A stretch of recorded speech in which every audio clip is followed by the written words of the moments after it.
Hello YouTube, Captain Mac here, and welcome to the long overdue full flight tutorial on the PMDG MD-11. And I say long overdue because I said a long time ago that I would get to it. I tried to get to it, and when I had to reinstall, I don't know if you remember, I did a reinstall on my FSX a while back. It was a big pain in the butt. Things weren't working right, and one of the problems I had was the MD-11. For some reason I installed it and the registration wasn't working, so I couldn't fly the aircraft. Contacted PMDG. Their only response was re-download, reinstall. I did that, didn't work. Blasey, blasey, blah. Anyway, long story short, I finally got it working. Not sure what the issue was because I uninstalled and then just reinstalled again, and she's working now. So I decided I'm going to take a break today from our KSTL Christmas challenge. Been doing a lot of flights in the 737, but I haven't gotten a good solid tutorial out in a long time. So today we're going to focus on our MD-11 and getting a solid tutorial out on that. And one thing I've started to notice, and you guys please feel free to correct me if I'm wrong, there are a few pretty good tutorials out there on some of the aircraft, some of the complex aircraft, but overall it can actually be difficult to find a good tutorial. So I'm going to continue to do tutorials, but I'm going to continue pushing forward with this format where it's a full flight tutorial. So the video itself can be quite long, but if you look in the comments section or the show notes section down below, you'll see a chapter layout that will tell you exactly. You can just click on the links and it'll take you right to the part you want to know about. So if there's just one specific thing you need to know about or that you're having a hard time with, just go down there to the show notes. Feel free to click on the link and it'll take you right to that section. And there's a lot to do with this aircraft. It is quite the program here, and it's a lot of fun. One of my favorite aircraft of all time, MD-11. Absolutely beautiful airplane. I love this thing. You can see we're going with the World Cargo livery here. My reason for that choice is actually twofold. Number one, I thought it would be, I don't know, just a bit on the what's the word I'm looking for? Not cheesy necessarily, but predictable side, I guess. It would be a bit predictable to go with a FedEx or a I can't even think right now. You're going to find out. I'm having a hard time thinking today, but UPS was the other one I was thinking of. It'd be a little bit predictable to go with FedEx or a UPS livery on this or paint scheme on this. But also, the last time that I was in Iraq, the last combat tour I had in Iraq, when we returned to the States, we returned on a World Cargo MD-11. So I don't know, just kind of fitting, and I actually really like the paint scheme. It's very simple and elegant, and I like that. But this is an amazing aircraft, and I think we're going to have a lot of fun. So let's jump right into this, and let's get started with what you need to do first. When you first load the aircraft, she's going to be up and running, ready to rock and roll. And if that suits you just fine, then most of this tutorial is going to be non-applicable to you. However, for those of you who really want to dive deep into this simulation, you're going to want a cold and dark startup state. Now, that being said, the truth is most of the time when you climb into this aircraft in the real world, it's already going to have a lot of the systems on. And the reason for that is the maintenance engineers, that's what they do. They bring power onto the aircraft and get a few systems up and running before the pilots even show up. And I happen to know that's semi-accurate. Now, I don't know about every airline that flies this, but they do fly these. FedEx flies these out of Phoenix Sky Harbor, and I had the great pleasure of meeting one of the maintenance chiefs over there, and he said, in fact, that's exactly what they do. They get a lot of the systems up and running before the pilots ever show up. That's not going to work for us today. We want to know how to get everything running ourselves. So in order to do that, click on your add-ons here on the little menu bar, and I brought that up just by pressing the Alt key, and then scroll down to PMDG. And since this is the aircraft loaded, this is the one that it's going to bring up. And here on panel state, you can save it, but it's not necessary. If you click on load, it bring up this little screen here. These are all auto saves. We're not worried about that. And here we go. Here's what we're looking for. So you've got after engine start, before engine start, cold and dark, long ground turn, short ground turn, the tutorial that came with the aircraft. And then you see cold and dark, long and short. Again, that's because these are for the freighter model, which we're flying. So if you select the cold and dark for the freighter model, that's what it's going to load. If you're flying a passenger model, you would want to select the cold and dark for the passenger model because there's a couple of differences. I've already done that, so I'm just going to cancel this out. But once you select that, you just click OK, and then it's going to load it like that. And then to get rid of this menu bar, just hold down the Alt key and it disappears and you're good to go. Some of you may have noticed me doing that in the past, but that's how you get rid of that menu bar. But anyway, we're in a cold and dark state now, and that's what we want. Okay, now before we jump in the aircraft, let's do a couple other little bits of business here. Here's our flight plan for the day. We're going to fly out of KSTL. Couple of reasons for that. Number one being I just bought this scenery for it and I really like it. Although GSX doesn't seem to work with it because I can't get it to pop up no matter what I do. But anyway, so we're flying out of KSTL and I figured, well, I paid the money for the Denver airport. Let's fly over to Denver. That's not too long of a flight. But it's not too short of a flight either. I actually considered picking up the scenery for Memphis and flying in there, but I've already committed to doing a flight into Memphis once I get that FS Dream Team scenery in a national 747. So we're going to go ahead and fly over to Denver. That way we go out of a nice airport, an add-on scenery, and into an add-on scenery. And that's going to give us a little bit of an idea of what it does to the frame rates as well, because this aircraft does tend to be just a little bit frame rate heavy. So when we look here, we can see that our release fuel is 45,416 pounds, and our cargo load, now this shows packs as well, not sure why, it's probably something I messed up in PFPX, but our total load is 150,723 pounds.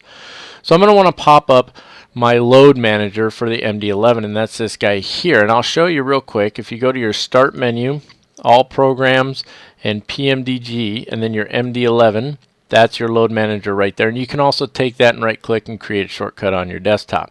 Whoop, got rid of those, didn't I? So we've got both of those. Pop that back up, pop that back up. All right, so this is what we need to get started. First of all, we need to take care of our load. So our cargo weight, you can see we're at 153.905, which is a little more than what we have in here, but it's kind of a pain to get the cargo spot on. Now I could go with number of packs, and that would give me packs weight, but it doesn't let me fill the cargo weight in there, right? See, I can't, I'm trying to click on it, doesn't let me do anything with it. Won't let me manually change it. So I went with random and I kept clicking it till I got close. So that's what we're going to go with. Now we're going to be a little bit higher on our fuel anyway. Not a whole lot, but we're going to be a little bit higher on our fuel, and that's this window right here. All we're going to do is drag this selector down, and it says we need 45,416. You know I do not trust that. I absolutely do not trust that. So what I'm going to do is I'm going to try and get it right about, that'll work for me. So it's almost 10,000 pounds more. That's what I'm going to go with because we're a little bit heavier on our weight anyway, and we're going to see how that works out. And hopefully, Lord willing, we won't run out of fuel. Now you can see it's assuming 15,000 pounds of taxi fuel, so we'll see what happens. Now I can save this to a file to load later, but what I'm going to do is I'm just going to send it straight to FSX. It asks me if I want to send the load and fuel to Flight Sim. Yes, I do. That's done, and now you may have seen the aircraft shift a little in the background, so that's what we have now. And we can close this out, but I highly recommend you don't close it yet. If you've got two screens, drag it to another window because we're going to want our takeoff gross weight, center of gravity, and our zero fuel weight and zero fuel weight center of gravity for inputting into the FMC. So I'm going to just move that off to the side there. And I'm going to move this guy off to the side for now as well. And I will probably access that again here in a little bit. So here we are, ready to rock and roll. Let's hop onto the flight deck. And I love this thing. Yeah, I have the same complaint about this one that I have about the Quality Wing 7057. And you'll see it, especially as we're taxiing out. There is no way that the height of this flight deck from this view is accurate. I don't know if you've ever been on an MD-11, but I have a time or two, and even had the opportunity to climb up on the flight deck with that same flight engineer I was telling you about, and or maintenance engineer. It is high. It is really high. It's like 3 stories above the ground. Okay, that fence is probably 6 feet high, so that gives you an idea of the inaccuracy of the height here. And somebody mentioned in a comment how to change the height, and I forgot what it was. I could probably figure it out, and I may try to do that, but I didn't do it before I started this tutorial, so we're kind of stuck with it. Now that being said, we're going to dive into getting things set up here, and we're going to take our time because there's a lot going on with this aircraft. Okay, there's a whole lot going on. So right now, I'm popping up here. You're going to see the cockpit preparation checklist, and you're going to see that this is a very long checklist. We got a lot of stuff going on. Well, that's popping up. I'm going to go over a couple of things here that are real simple and straightforward, give you time to read through that, and then we can press forward from there. So starting with the gear handle being in the down position, which it is, and then the flaps and slats need to be in the up position all the way forward. That's this purple guy over here. That's the flaps handle. That's all the way up and forward, and that's what we want. The engine fuel switches all need to be off, and that's going to be up top. We'll take care of that in a minute. And then we're going to jump into emergency. Let's see, emergency power, dump switch, all that stuff, which I'm going to want to show you where that is. Now, I just took a couple extra seconds rambling on there to make sure you had time to see those checklists. Now, let's hop up top, because this is kind of a confusing looking panel. There's a whole lot going on up here.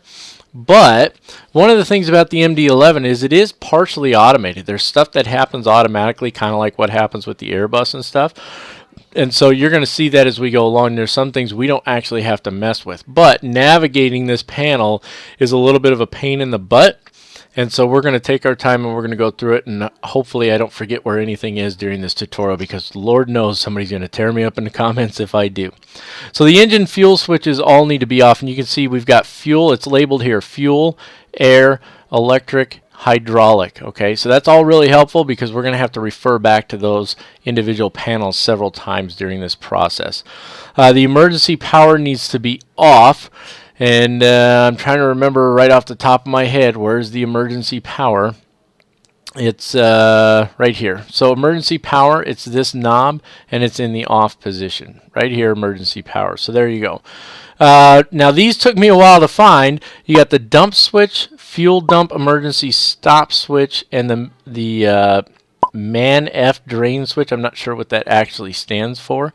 Okay, but starting with the dump switch, it's supposed to be guarded. Now you see these red switches here?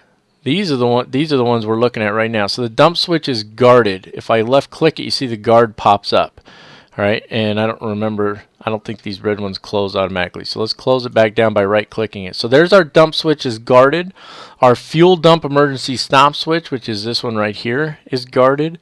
And our man F drain switch, I don't know what man F means, probably manual fuel drain switch, I don't know, but that one's guarded as well, so we're good on that.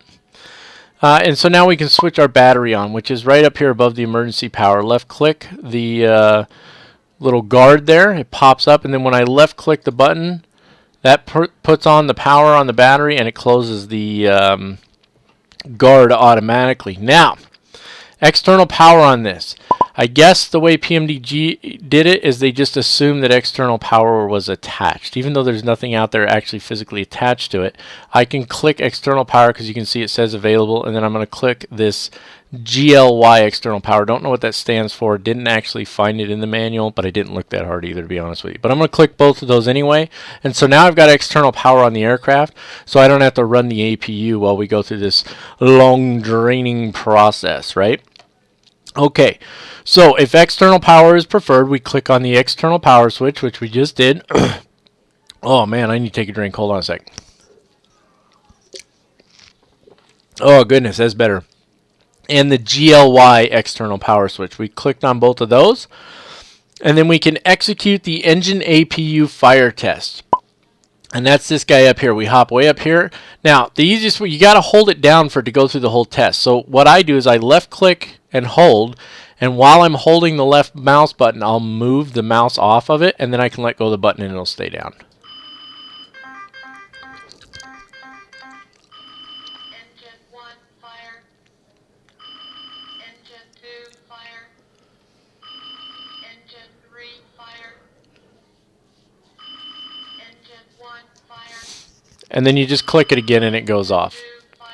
So you can see it'll just keep going through it, but when you use that method I just showed you, once you're ready to stop it, you just left click the button again and she'll go off. Now we're not putting on APU power, but we do want to make sure the trim air light is extinguished. Now, I've gone through this a bunch of times and I'm still going to struggle to find some of these, so don't beat me up too much. But here's the trim air switch here, and the light is extinguished, so we're good on that.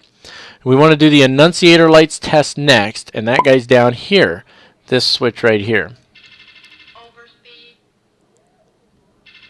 Overspeed. So you can see all the annunciator lights work, and so does our overspeed warning. A lot of lights on there too, aren't there? So the nav off switches need to go to the nav mode now. That's these here. This is the alignment for the IRS. Now here's the thing with this. As soon as I click the left or the number 1 IRS on, it's going to go through this cargo fire test as well. I don't know why it does that, but apparently that's what it's supposed to do. If it doesn't, we can do the manual test by clicking this button here. So just right click them. And there you go. It's going through its test, and its test is complete. And now we'll do the other two right there. And that puts our nav switches on, so we're good to go with those there. And I don't know what that is making that noise, but there you have it. And it says right under that on the checklist, cargo fire test observe. All right. So now we want to go down to the FMC and jump right into here. And we want to verify, first of all, that our nav database is good. And it is December 8th to January 4, 2017. So we're good on our nav database. It's telling us to align the IRS, initialize zero fuel weight center of gravity, and so on. I'm just clearing those out for now. If you go to the next page, it's got some more information on there, but we don't need that right now. So back here, let's go to flight plan initialization. Now, it's kind of interesting because earlier, when I tried to put in the company route, it didn't work, but when I put the from to, then it loads the company route. I'm not sure if that's just something funky mine's doing or what, but we're going to be going KSTL and then slash, because I'm using this format here, to Denver. And if I've saved it in the right place when I put that in, see, it tells me it's got a company route in there. So I can insert that by just clicking on this button here. And now the company route's in there. Now I don't have an alternate route, so I'm not going to put one in there. And my alternate is KCOS, which is Colorado Springs. So I'll go ahead and put an alternate in there. And then return to the flight plan. And our flight number, we're going to go with 2336 because that's the number I like. So there we go.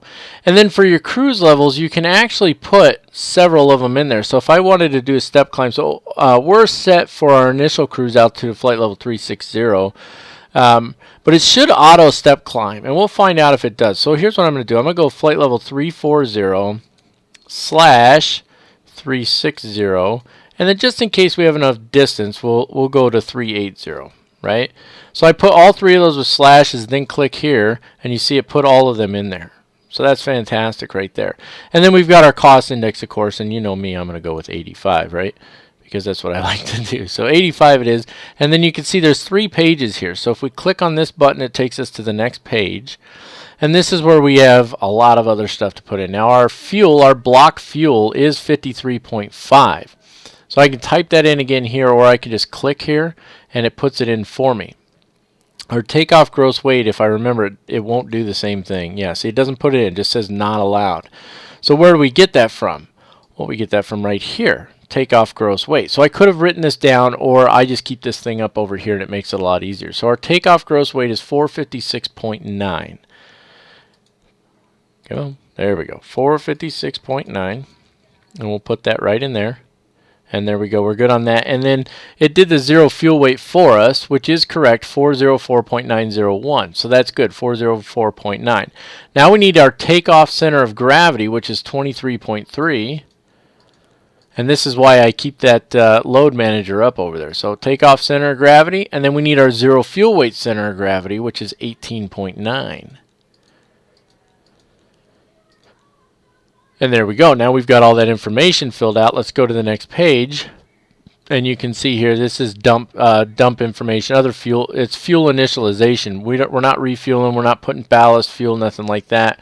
Hopefully we don't have any issues. I didn't do an absolute in-depth thorough reading of the manual because it's 500 stinking pages. So we should be good on all that. If we go to flight plan, we can take a look at what we have going on here, and we can compare it to this guy, which I'll have off to the side, obviously.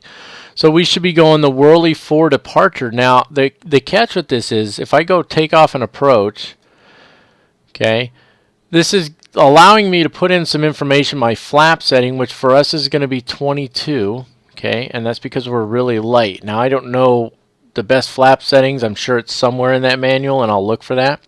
We've also got our flex temp. So you can see there's almost this cross here between a Boeing aircraft and an Airbus aircraft where we enter a flex temp, and the flex temp is what gives us our D rate. So the way it works is very simple. If you enter a temperature higher than the current temperature, then it's going to flex. Right? So what it's going to do is it's going to derate the engines. And if I shrink down here just a little bit, we can see that our current outside air temperature is 1 degree Celsius. So it's a little chilly, but not too bad. So if I put a flex temp in here, which we're going to go with 54, because we're not that heavy, we should have no problem, it's going to derate the engines for us. Okay. The runway slope, now we're going to be taking, let me pull up the chart over here. I got tons of charts all the time. So we're going to be taking runway 30 left. And of course, there's 0 slope on it because it's FSX. Now, in the real world, there is slope to that aircraft. And then our wind is 322 at 7 knots. So I'm going to put 0 for the slope, slash, and then I'm having a hard time figuring out the wind, and I'm sure this is listed somewhere in there. I just didn't see it, even though I spent like 4 hours this morning messing with the manual. But it ends up putting the headwind in there, and our headwind component isn't actually 7 knots. It's going to be a little less. It's going to be a little bit less. So I'm going to just go with less and call it 5 because I know our headwind will be a little less, and you'll see what I mean by that. There you go, headwind of 5 knots. Outside air temperature is 1 degree Celsius. You must put, you must put the C or the F for Celsius or Fahrenheit, or it won't take it. So if I just put 1, it's going to, oh, sorry, I got the hiccups. It's going to tell me format error. If I put 1 Celsius, it'll take it no problem. And there we go. And then you check and confirm V-speed. So as soon as we did that, it put V-speeds in here. So V1, click on that. It's 135. 150 is our rotate speed, and 160 is our V2, and then it clears that message out as well. That's our takeoff approach. So you might be thinking to yourself, wait a minute, we didn't put in a runway or anything. No, we didn't. That's not in this one. It's not set up that way.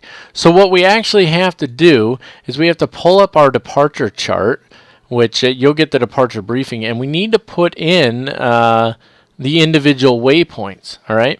And I'm not going to put them in front of top of climb or step climb or top of climb or anything like that. And you can see it's already set for a step climb. 340 top of climb, and then goes right into a step climb almost immediately up to 360.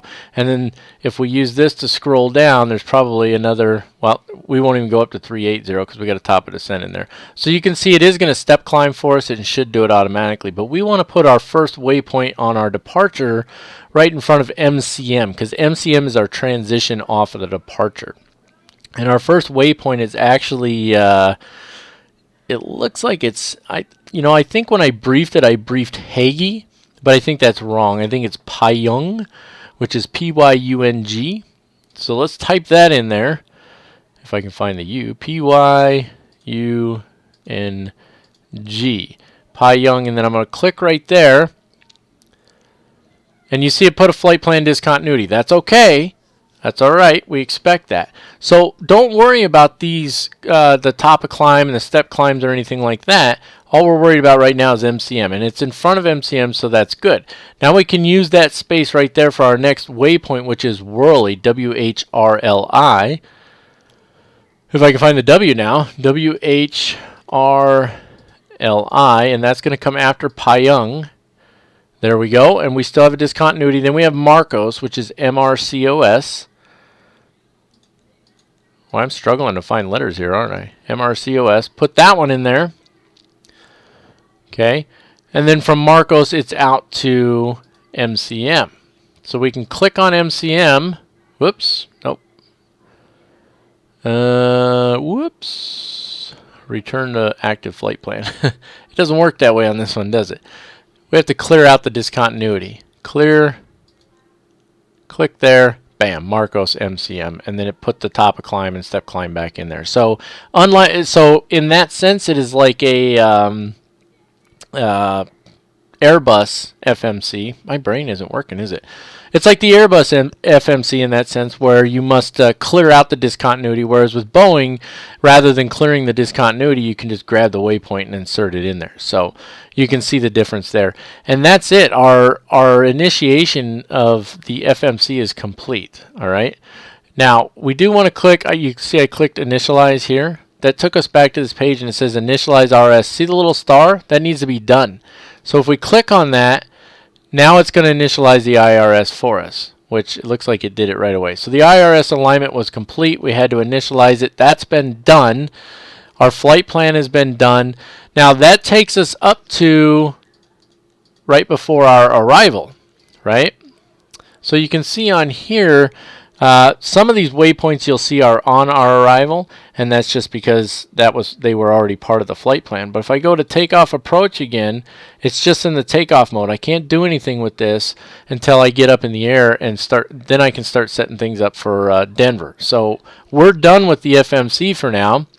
Back to the flight plan page, and now we got a whole lot of work left to do. So keep in mind, we're still in the cockpit preparation, and some of these things we're going to do in the real world, they're critical to flight. In the sim world, they're not necessarily critical to flight, but we're going through the entire process for this particular video. So now that we're done with FMC initialization, we need to take care of our flight recorder test, which is up top here, and that's this little button here. And that's it. That's all you do for the flight recorder test. The GEN bus fault lights need to be extinguished. And where are they at? Gen lights, battery, DC tie. It's right in here on the electric panel, probably right in front of my face. Gen bus. The generators. Here we go. Arm. Yeah. So the system's on auto. Excuse me. I could switch it to manual and do stuff with them, but they're not fault lights, right? They don't say fault or offs. And like these guys do up here. So here's your hydraulics, right? Fault. Those all say fault on them. These do not say fault, so we're good. That's what we're looking for. Cargo temp forward and aft needs to be set. That's this little guy right over here. And we'll just leave it as is. Low and cold is fine. I'm not worried about that. Engine ignition off light needs to be illuminated. And that's this guy right here. So you can see you sort of start moving around. As kind of like the 747. To me, there's not a very good flow to this, and I'm not sure why it is set up that way, but there you have it. So anyway, that light's off. Hydraulic control panel check is what's coming next. So it's listed as a checklist item. It says hydraulic control panel check. Right? Okay, well, this is the hydraulic control panel, but there are a few things underneath that we need to actually check on here. So hydraulic system mode needs to be in auto. That's this guy right here. With the light off, it's in auto. If I click it, it'll go to manual mode, and I don't want to do that. Hydraulic system pressure lights 1, 2, and 3 are illuminated. That's these guys right here. 1, 2, and 3 all illuminated. Hydraulic pressure test needs to be executed. Now I messed with this, and I had to keep digging and digging to finally figure out what it is. So when you click this guy, it's going to go through its test on its own. You don't actually do anything else. It's testing now. And if you watch, and I wasn't watching at first, but if you watch, you'll start to see some of these lights go off and other stuff going on. You'll see the auxiliary pump come on and stuff like that. And it's going through the test on its own. So I'm just waiting for the first thing to happen here so that you can see it's doing stuff on its own. And then that way we can just press on. And it's probably not going to show us. Eventually you'll see it doing stuff, so I'm not too worried about it. While it's doing that, we're going to move to the electric control panel. So this is electric right here, this little panel. All right. And so here on the electric control panel, we want to make sure the smoke and electric air are in normal. That's this guy right here. And you can see there's system 3 pressure just went out. Auxiliary pump is on, so it's going through its test. So smoke, electric, air, normal, that's this knob right here. It took me forever to find that thing, by the way. Drive 1, 2, 3, and cab bus are all guarded. Drive 1, drive 2, drive 3, and cab bus. They're all guarded. If I left click, you see the guard pops up. Right click, I'll close the guard back down. Emergency power needs to be armed. That's this knob right here. Right click it once, it's armed, and it shows it on here, and our test continues up there. So we're good to go on all that. Air control panel and PAX load needs to be checked. Now, the air control panel is this guy right here. You can see it says air. So it's all of this stuff right here. Okay. And we want to make sure the masks switch is guarded. That's this guy right here, and it is guarded. The emergency lights are armed, which is kind of funny because... Wait, did I skip one? No, I'm in the right spot. It says emergency lights armed. I must be losing my mind because... Oh, that's the emergency power. The emergency lights, though, they're down here. So I guess we're doing this one and this one. So this is the emergency lights right here. Left click it once, and it arms them. And then they want you to test them. And so you just press the test switch, and everything lights up, and you're good to go. So the test is complete. No smoking and seatbelt signs on. There we go. Exterior lights are all off. Now this will throw you for a loop. So nav lights when they're off, it's orange. Logo lights when they're off, it's blue. And then beacon is orange, and then high intensity lights are blue. So it kind of throws you for a little bit of a loop. Looking at our checklist, it says that the logo lights need to be off, which they are. We can see that they're showing blue. Nav lights need to be extinguished. Is that what it says? Nav lights extinguished. Okay. Maybe they mean, okay, so nav light's got to be on. What they're saying is this light needs to be extinguished. So click that, and then it's on. And then evacuation switch needs to be armed. I think I struggled desperately to find this one. In fact, I don't think I ever found it. The evacuation switch. So if you know where the evacuation switch is, let me know, because I couldn't find it. And I looked and looked and looked on this thing. And oh, wait, no, I did find it. It was up here. Last second I found it. Evac armed. So if you right click, yeah, so the guard is on, so right click puts it to arm. That's off, that's armed, and then you would have to pop the guard up to put it to the on position. Of course, we're not going to do that. So the evac switch is armed. Ground proximity warning test. I was going to say GPWS, but execute the ground proximity warning test, which is this guy over here, and to test it, Glide slope. Pull up. Terrain, terrain. Pull up. Sink rate, sink rate. Pull up. Terrain, terrain. Pull up. Don't sink, don't sink. Too low, terrain. Too low, gear. Too low, flaps. Too low, terrain. Glide slope. okay. So you left click it to put it in the test mode, and when it's done going through its test, left click it again to put it in the normal mode. Flap limit, it says auto no lights. Now, flap limit was this guy right here, auto no lights, and then you're going to have to do the elevation field, which is next, auto no lights, auto and no lights. So those are good there. Cabin pressure controller needs to be on auto. That's this guy right here, okay? And the system is the button actually there. So if I click it, it puts it on manual. If I leave it as is, then it's on auto. Cabin pressure valve needs to be open. This shows you this is closed. The needle's up here. It's open. And then the ditching switch needs to be guarded, and that's this one over here, and it is guarded, as you can see. All right, anti-ice lights and defog lights need to be extinguished. That's all of these guys right here, and they are all extinguished, so we're good on that. So at least we're moving in a generally obvious direction. We've already obtained the ATIS, so we're not worried about that.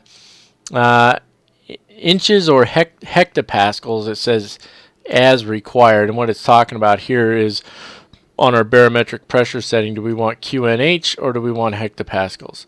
So that's QNH right there, which is what we use in the US. Hectopascals is used predominantly in Europe, and if you pop this up, you can see there's a difference there. So it still says QFE on there, and I think that's because we're in the States. I don't know, but anyway, it's not set yet, so we're going to go ahead and set it up. And that's the next one on the checklist anyway. I was going to say it's later in the checklist, but it's not. So we're going to go ahead and set it, and it's 29 or 72. So scroll the wheel. Now you see there's the pull, and then there's the little hand there to rotate, right? So we're going to 29er72. If I go to the pull here and I right click, it puts it back on 29er92. As soon as I go to scroll it though, it jumps back to 29er72. So keep that in mind. Once you climb out and you get above 18,000 feet, or depending on where you're at in the world, you get above transition altitude. When you pull that out and set it to standard, or to standard, come on, brain function. When you set it to standard and then you go to set it back later after you're descending down, it's going to automatically jump to whatever you were set at your departure. And so you're going to want to keep that in mind, all right? Because a big jump in the difference in pressure can be a bit of a pain. So anyway, so the barrel's set. The minimums control knob needs to be set to radio altimeter, which is this guy right here. So if I right click, that's barrel, right or left click it, and that puts it back over on radio, and that's what I want. You can see RA right there. Let me move that out of the way just a little. Barrel, we want RA. So there we go, it's set to RA. Heading readout needs to be magnetic. I'm not even sure how you change that, to be honest with you. It says mag right there, so that's what we want. Maybe it's the difference between track. No, that's heading or track. That's what we want, heading magnetic. Oh, here you go, magnetic or true. That's what it is right there. So if you click on the mag or true, so that's true readout on the heading. That's magnetic readout on the heading. That's what we want it set on, is magnetic. Traffic, data, and VOR ADF as required. So that's these guys right here. And if you pop this up, so traffic, the TCAS is off, but it's telling me that it's looking for traffic. I can put data in there, so it's giving me information. I think that's the distance from where I'm at to that waypoint there. Could be wrong. Click it again, it gets rid of it. Waypoint. That's all the different waypoints out there. So if I need to find my way somewhere really quick, I can pop that up and so on. There's your VOR. And there's your airport. So those are the other airports in the area. That's the information you can pull up on there. Obviously, we're going to want traffic on there, so we'll leave that one on. Indicated airspeed needs to be set to 250. So unlike the NGX, where we set it to N2, we need to set it to our minimum speed of 250. And I'm telling you, this thing flies funky. I don't mind the way it flies, but let's go ahead, and this is a good time to ask this little bit of trivia. The landing speed on the MD-11 is extremely high, even when the aircraft is lightweight, and it tends to have a very high landing rate, meaning it pretty much slams into the ground. Does anybody know why? That's your trivia. Why does the MD-11 require such a high landing speed and have such a high rate of descent on landing? So there's your trivia. Let's see if you guys can figure it out, if you even watched this long. Bank angle selector needs to be to auto. That's this guy right here, and it is set to auto. So we're good to go on that. Okay, AFS override switch. I must have missed this earlier or something, because I have no idea where that's at. Like zero clues. So, but it's supposed to be set up. And I'm going to go ahead and assume for the moment that it is, because I did a test flight earlier and didn't have any problems. Oh no, wait, it's right in front of my face. I did have a hard time finding it, but this is the AF Auto Flight System Override. They're supposed to be up. All right, so this is to turn off the autopilot is what it is. Don't mind me, I'm a little slow. Altitude display window should say 10,000. That's where we're at. We're going to leave it there for the moment. Oxygen pressure test needs to be executed. Now, this one took me forever to find. I mean forever. It's this guy right here. Hear that sound? There you go. Oxygen pressure test has been executed, and you do it on this side too. Okay, so we're good to go on that. Took me forever to figure that out. I was looking all over the place. EIS source selector. This one took me forever too, especially considering it comes right after that oxygen pressure test. But it's this guy right here. EIS source selector. All right, so we need to be on auxiliary. It says auxiliary check and then 1. Not really sure what that means, but if you clicked auxiliary, it does tell you captain's on auxiliary. So I'm assuming that's what it means by check. Check and make sure that it shows that you're on auxiliary, and then click it back to 1. So that's what we did. Static air selector needs to be normal. That's this guy right here. And if I remember correctly, there's one on the other side.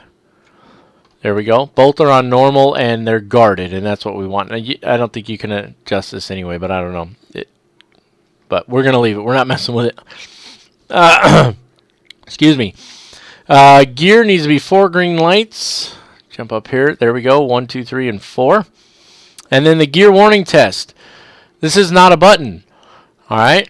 You're going to have to read through the manual to figure this out, but thanks to me, you don't have to read through the manual. You actually left-click this, and all of them are supposed to turn red. Don't move it. Just let go of the button, and they turn back green. That's how you do your gear warning test. Standby altimeter checked and set. That's this guy down here. And you got it's kind of weird. Like on this side, it's easy to find, but on that side, it's not. But anyway, 29er72. That's the standby there. So we're going to go on that. Overboost stop needs to be checked. This one took me a few minutes too. That's this guy right here. If you click on it, it's actually going to throw all the throttles forward. So I don't know what they want you to do to check it. But it does take us right into our takeoff warning test. And we execute that first by moving the number 1 throttle all the way forward, and we should get a warning. Brake. Full lap. There we go.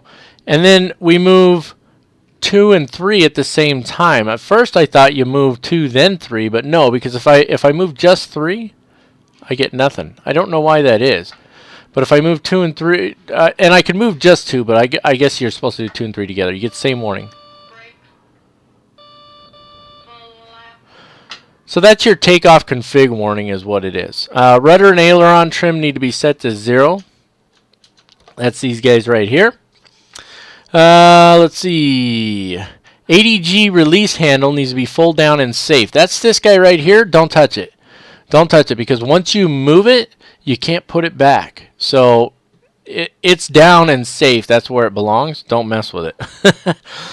Common radio panel set and checked for now. And then TCAS test, we want to execute that. And let's go ahead and put in our typical transponder code there, and then we test it by just pushing the button here.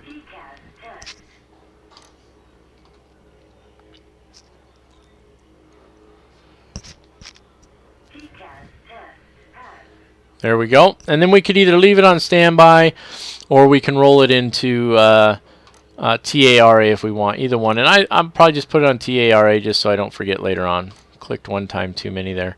And then before I forget to do it, I'm going to go to FS Actions, and I want to close the cabin door because I'll forget otherwise. I know I will. And then arm all doors. So that's done there.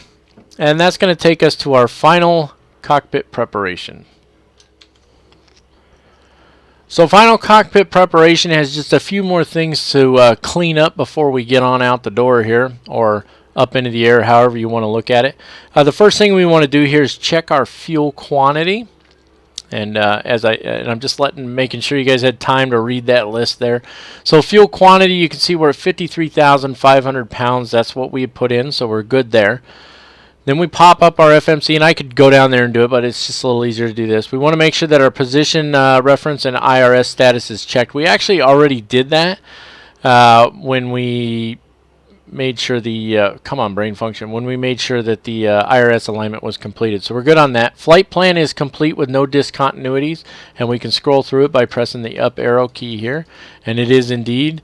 That discontinuity has to do with the discontinuity is there because of the alternate airport. All right, I'll just click flight plan again. That takes me right back to the top. Let's see. Initialize and flight plan initialization are complete. So if I click on initialization, I'm complete here. I need to make sure that I'm complete on the weight page. That's this one here. And complete on the fuel page, which is this one here. I've completed all of those, so we're good on all of that. Takeoff and approach, it needs to be checked, which all we're doing is we're going back in here and we're making sure the FMC is set up properly. That's what we're doing. So takeoff takeoff approach page is good. Performance, climb, and forecast. So if I go to performance, economy, climb, next page, this is our cruise, then our descent. All right, and then we can get our forecast if we want. So if I go back here to climb, I can click on climb forecast. Now I can put these in here. All right, so if I grab let me pull it up over here. So let's see here, KSTL. And I need to go to flight plan page. There we go. So at MCM, we should be at flight level 360. Basically, you put in the altitudes here, and there's supposed to be a better page in here, but I haven't messed with it much actually. Let's see, conditions. Here we go, altitudes. All right, so right now at 3,000 feet, so let's just to mess with it, let's put this one in. I'm not gonna do a whole lot with it, but at 3,000, oh, I gotta pop it back up over here.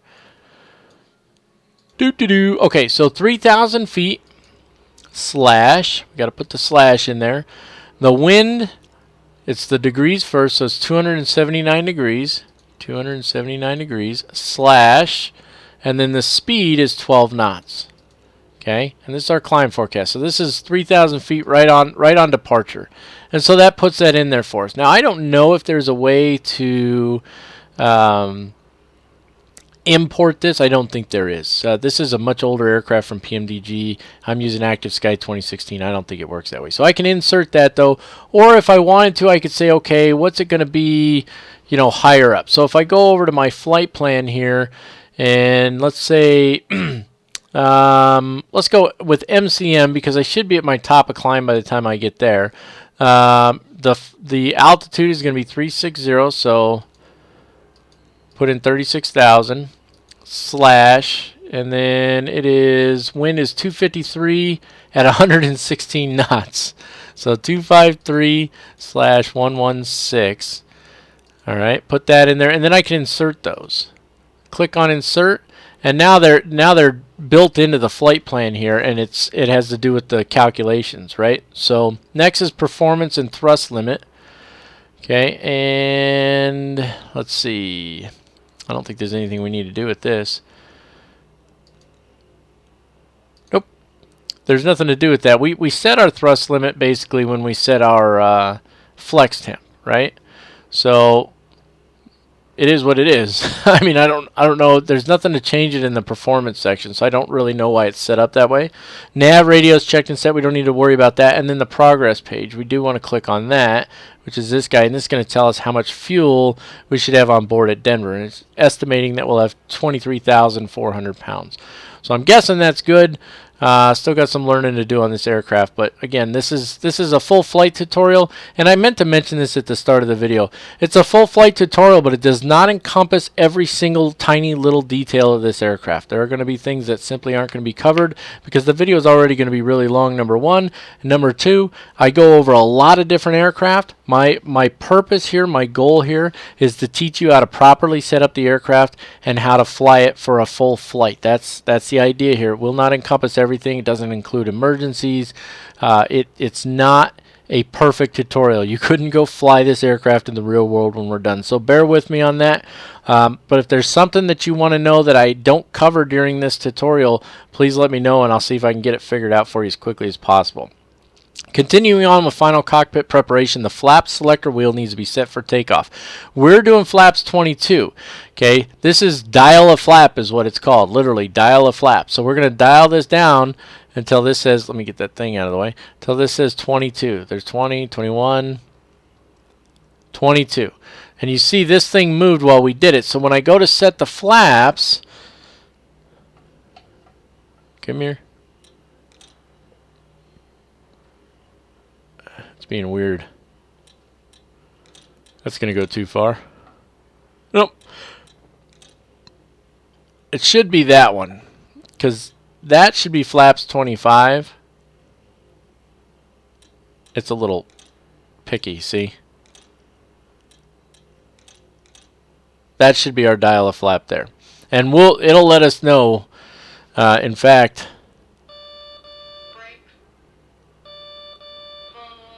oh, it's still saying flaps, so maybe it is the next one.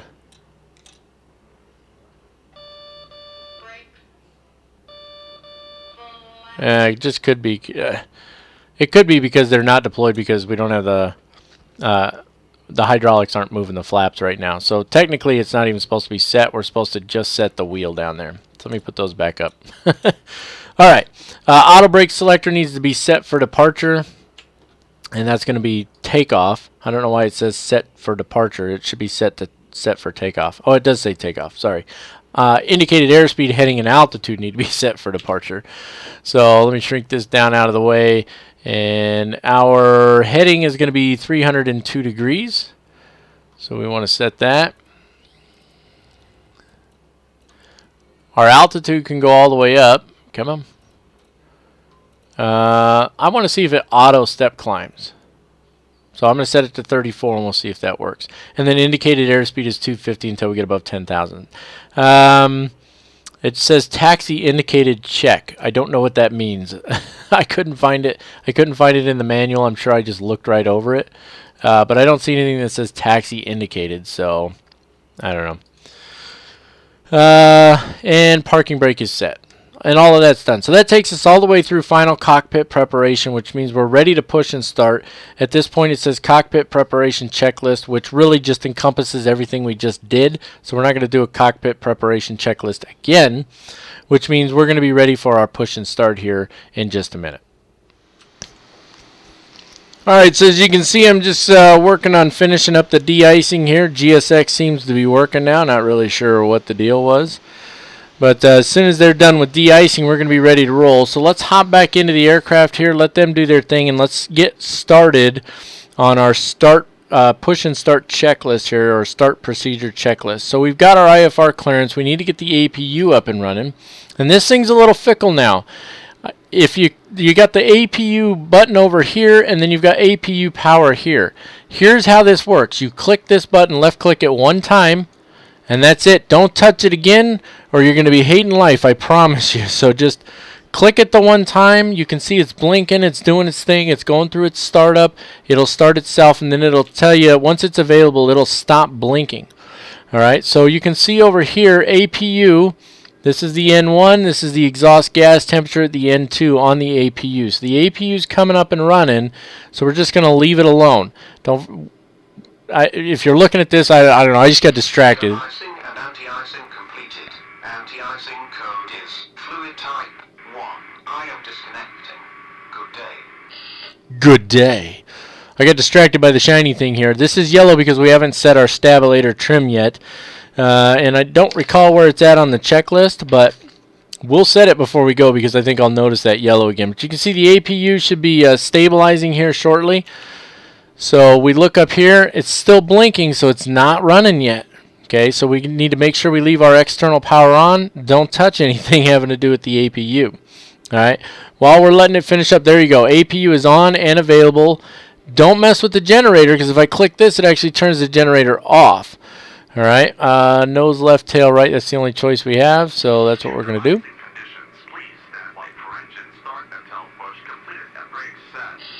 Yeah, we got other things to do anyway. So let him get started on that. The APU gen's automatically running. Just leave it alone. Don't mess with it. But now we can go ahead and disconnect ground power. So click that one off, and it takes both of them automatically. And you notice everything's still going. So we're good to go. Nothing's shut down on us. We want to make sure doors are closed, which I'm quite certain they are, but we'll double check them anyway.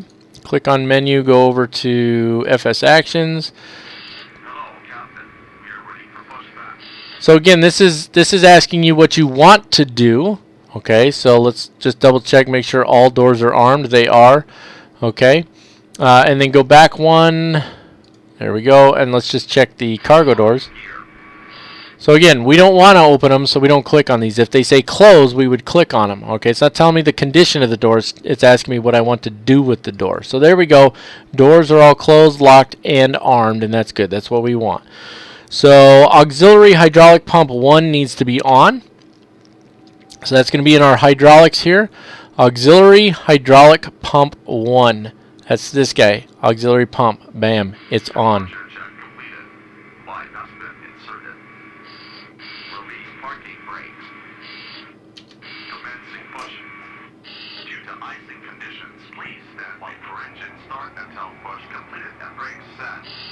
Okay, let them push.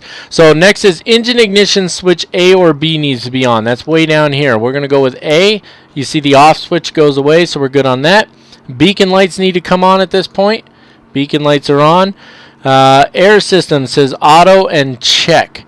Well, this is our air system, and this is the button right here. So if I click that, it switches to manual. I'm not going to do that. I'm going to leave it on auto, but I am going to make sure APU bleed is on. because we're going to need that, right? So we click on that one, and we're going to go on that, and then fuel system, again, auto, and check. Again, this is the system button here. If I click on this, then it's going to go to manual, right? Am I making sense? I know I'm fumbling and bumbling a little bit. I always do that when I do these in-depth tutorials, fumbling and bumbling. So sorry, bear with me, but we're going to go there. All right. So we've got our push and start clearance. We're already pushing back right now. We're doing that. So the order is engine 3, 1, and then 2. All right, 3, 1, and then 2. Now, these are the start switches right here. And I don't care where you hold your mouse, unless it's going to change now. So 3 is this one, but it says engine 2 start. And still says engine 2 start. And still, well, that one says engine 1, engine 2, and that one still says engine 2. Yep, set flaps to 50. I don't think so. So we're going to start with 3. Even though it says 2, it'll be number 3. But because they want us to wait until pushback is complete, they're literally pointing us in the wrong direction. It didn't give us an option. So once he's done here, we'll just flip a UE. It's not that big of a deal. That's what we're going to have to do anyway. Or he's going to keep pushing us back. So I'm going to go ahead and break away for a minute, let him finish pushing us back, because he's probably going to push us way over here and back that way. So I'll let him finish doing that, and then we can start engines. Wow, I have never seen GSX do a pushback that far and that ridiculous. We started way over here. They pushed us all the way back down here and back into here, which is just makes zero sense whatsoever. But anyway, here we are. We'll let them get out of the way, and then we will hop in, and we can actually go through our startup procedure. So jumping into our before start check. Well, we have a before start checklist. We already kind of went through that. We've already finished our pushback. Again, we said it's going to be engines 3, 1, and then 2. All right, so let's hop back in here. They're pretty much out of the way. So starting with engine 3 way over here, we're going to right-click this guy. It's going to pop up. And then you can see here, okay, this is your, what do you got, your temp. We need this guy up here. I was looking at the wrong one. So you got your N2 coming up. You're looking for 15% N2, which is basically that blue line. There it is. And then, thank you for that. And then left click and introduce your fuel, and you can see that fires it right up. Very simple engine start procedure once you've got everything set up properly. So let's go ahead and get engine number 3 up and running here. And you can see, just like anything else, we're waiting. Here's the N1 starting to come up now. Exhaust gas temperature's coming up. And then we want the engine to come up and stabilize a little bit. And once that's done, why does it say cargo door test in blue? I don't understand that. Oh, it was doing the cargo door test on its own. That's why. Alright, the engine is starting to stabilize now, so we can go ahead and we can move over to engine number 1, which is this guy. Right click, same thing. We're watching over here for the N2 to start coming up. Where is he going? Good night. Well, our taxi brief is going to be off by just a little bit, but that's because of where they put us. But it'll be pretty close to the same anyway, so it's not a big deal. There's 15%. Go ahead and introduce fuel.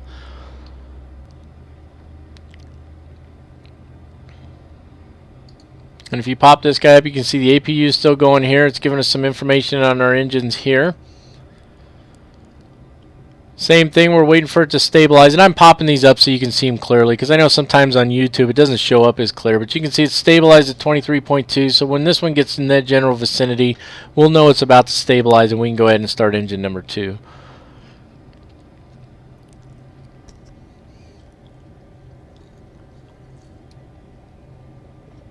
So there we go. She's about to stabilize.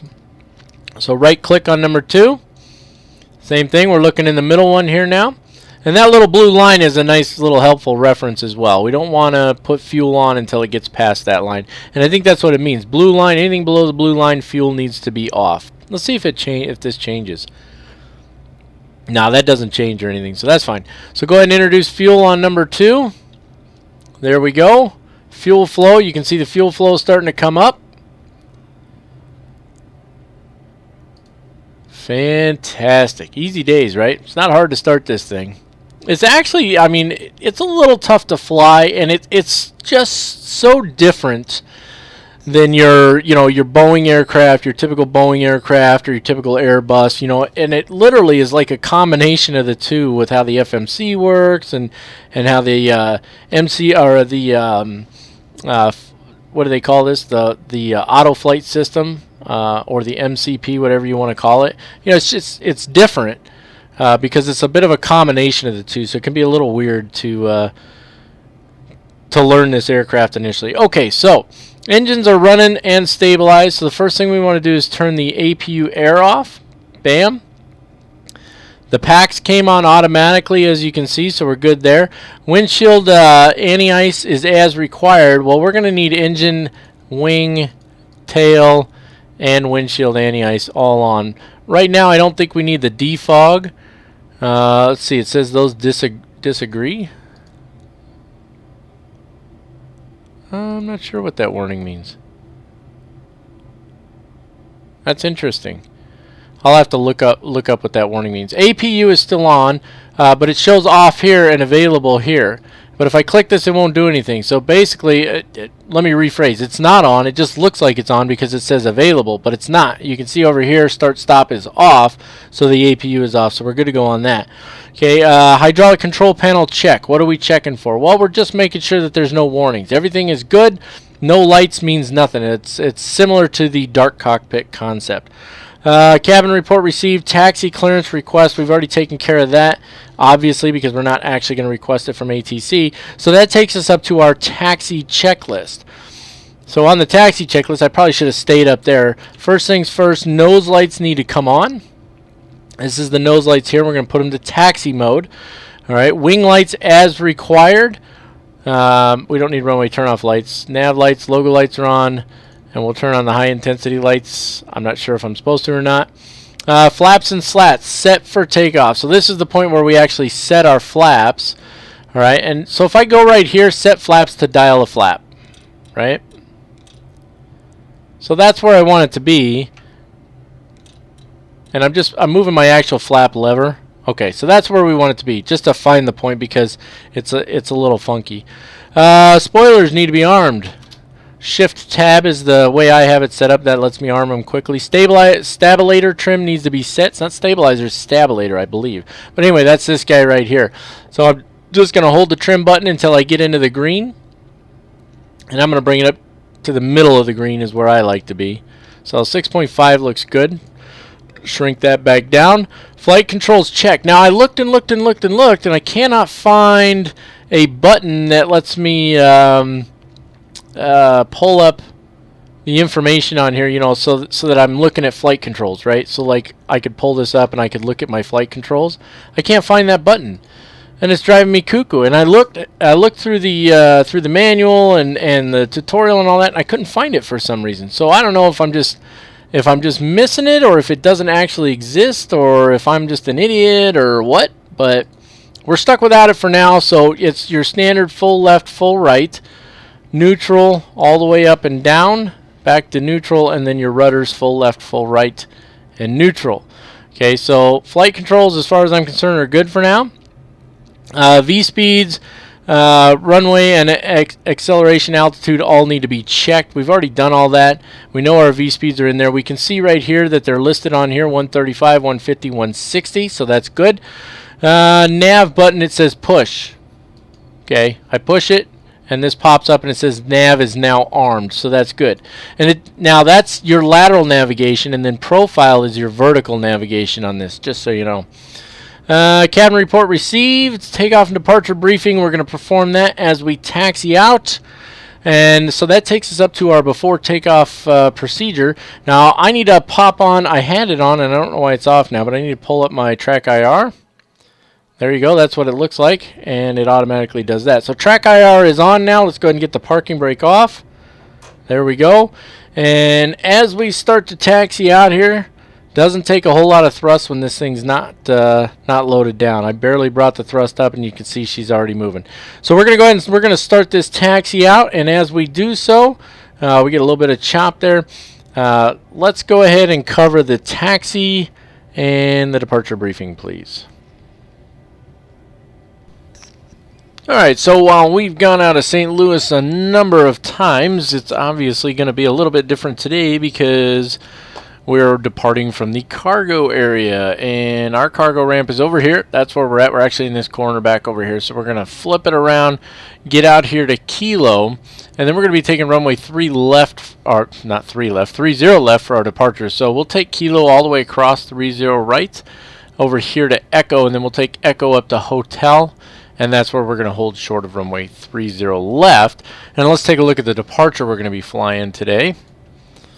It's going to be the Whirly 4 RNAV departure for us today, and Whirly 4 out to MCM, so that's actually this route up here. And since we're taking 30 left, north is this direction here, so we're going to be actually departing basically straight out.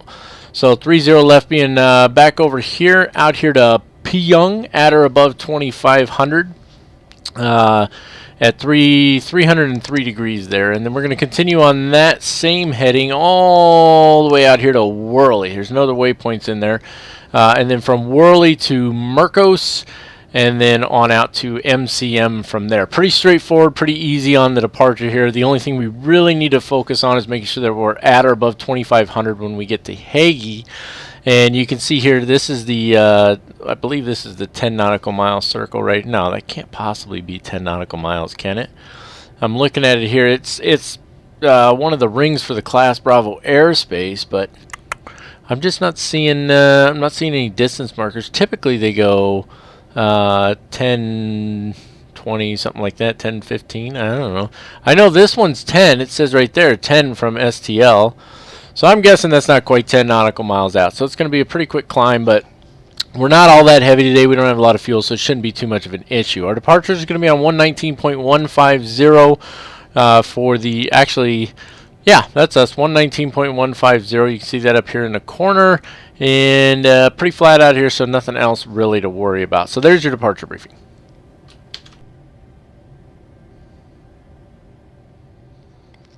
Alright, now that we're holding short of the runway, let's take care of our before takeoff checklist here. We've already got our takeoff clearance. We've already made our announcement for takeoff, so we're good on that. We've set our transponder. That's this guy right here. You just type in the numbers. TCAS is supposed to be on TARA, which it is. If you look here, let me get down nice and close. You can see it's on TARA, but it's showing TA only on here. So I don't know if that's a glitch or what. But we've gone ahead and clicked the traffic button up here, so that traffic should show up. So we should be good to go on that. Hydraulic system and air system both need to be on auto, which they are. We haven't messed with them, but we'll double check. So it's this system button here for hydraulics and for air, both on auto, and we don't want to switch them to manual. We want to leave them as they are. So we're good on that. Landing lights. So I guess high intensity lights are supposed to come on at this point. I already had them on, but there you go. So we normally put them on here. Nose light, that goes to takeoff. Let's get up here so you can actually see this view. Let's see. Extended, retracted, off. Extended is on. So that's retracted, that's extended, that's off. That's kind of weird, huh? So there we go, extended. They're on landing lights there. Runway turn-off lights, left and right, can both come on. That's fine. And then that's it. We're ready to go to line up. Now, as far as the takeoff itself goes, there is a takeoff checklist. You press the auto flight button. I don't know. Do you press it before you actually take off? That's kind of weird. It says auto flight push, then 70% on the throttles. Then full on the throttles, and then of course positive rate gear up. You push the auto flight again. Let's see, greater than 200 feet, or nav, if you're using nav greater than 400 feet, you push auto flight again, and greater than 400 feet, you push the profile button, and then flaps and slats come up and so on. So that's interesting. So let's see how that pans out for us. So we're going to click the auto flight button. And then that's it. Don't touch it again. Not yet. Not until we're, let's get the track IR on. Little jump here. Not until we're above 400 feet. Okay, so brakes coming off. Bring up a little bit of throttle here so we can get her out on the runway. Double check. Make sure there's nobody coming. I don't see anybody coming that way. I don't see anybody coming that way. Let's move that seat back further. It's kind of annoying me. There we go. Good enough. All right. We're rolling forward here. Now remember, the Nose wheel gear on this aircraft is way behind you. So you really have to bypass when you want to make a sharp, tight turn onto here. You really need to bypass the area you're turning to. So we'll do that. Let's not let this, we'll use the brakes a little bit so the speed doesn't get too high, because moving 3 throttles is actually a little bit awkward. It's kind of strange. So we'll just make sure we're not wandering too far to the left there. We don't want the main landing gear to wander off the edge of the runway there. So we want to bypass this. A little more than that, quite a bit more than that actually. So there's the center line there. Now we'll start to turn it. And let's see how good I did here. Probably not very good, knowing me. I want to have as much runway available as possible. So I'm just really trying to get it turned center line without having to roll forward too much. And it looks like I still didn't get far enough out there to do it. So we're going to have to let up on our turn a little bit here. That's alright though. We do have plenty of runway to work with. That's why we chose 30 left. It's the longer runway. Throttles are off now. Just let her coast up here a little bit and line up. It's not going to be perfect. That's alright. We can kind of line up a little more as we go, but we do want to be close to center as we start out here, right? So we're a little off to the right. So you can see that I went pretty far past it, and I still needed to go further. So okay, so we already pressed the auto flight button once, and let me just grab my checklist so I don't move my head around here too much. Throttles are going to go to 70%, then full, and then of course once we have a positive rate, the gear will come up, and then we hit nav again, I guess, auto flight again, and then profile, all when we're at or above, or when we're greater than 400 feet. Alright, so let's go ahead and get the throttles up to 70% here, which should hopefully be right around in there. It's going to be pretty close. There we go, 70, then full. And let's work her back towards the center here, nice and easy. Just trying to pull to the right a bit. There's 80 knots cross-checked. A little bit of crosswind here.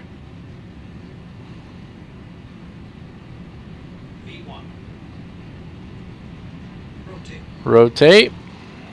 She got up easy, didn't she? Positive rate of climb. Gears coming up. Following the flight director.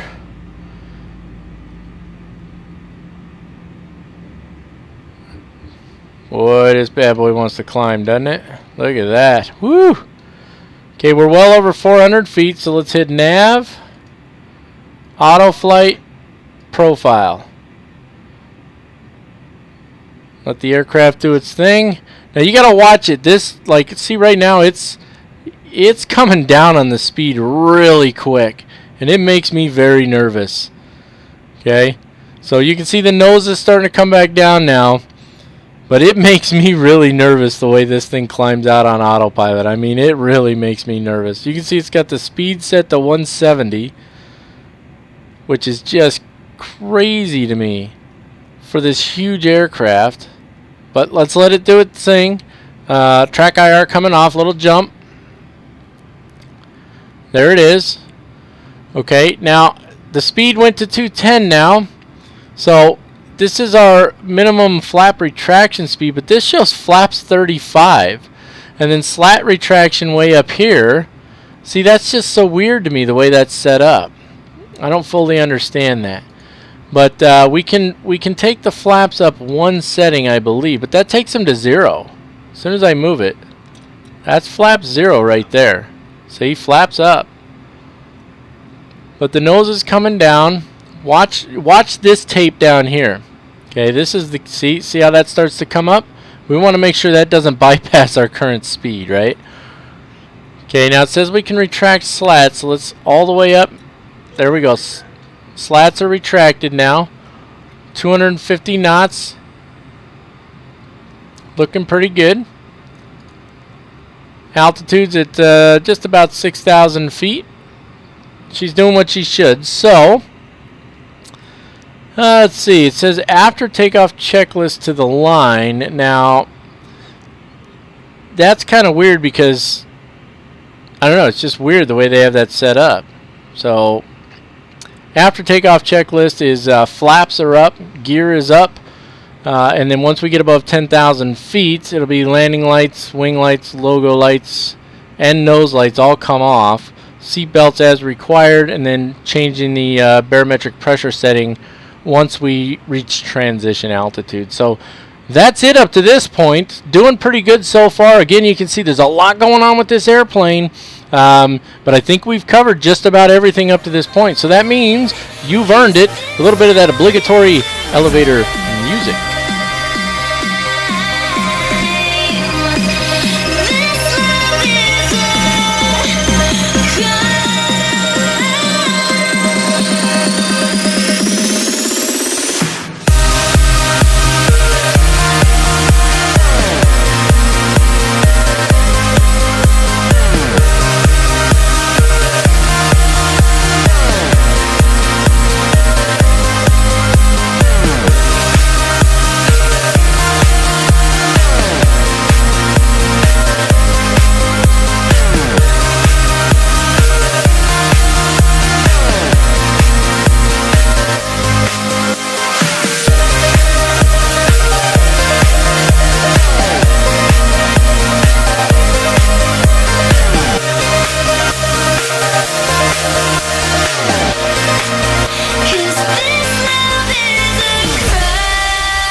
Now we're up to 34,000 feet here, and I wanted to hop on. There is no cruise checklist, at least not based on what I have here, but I wanted to cover a couple of things real quick.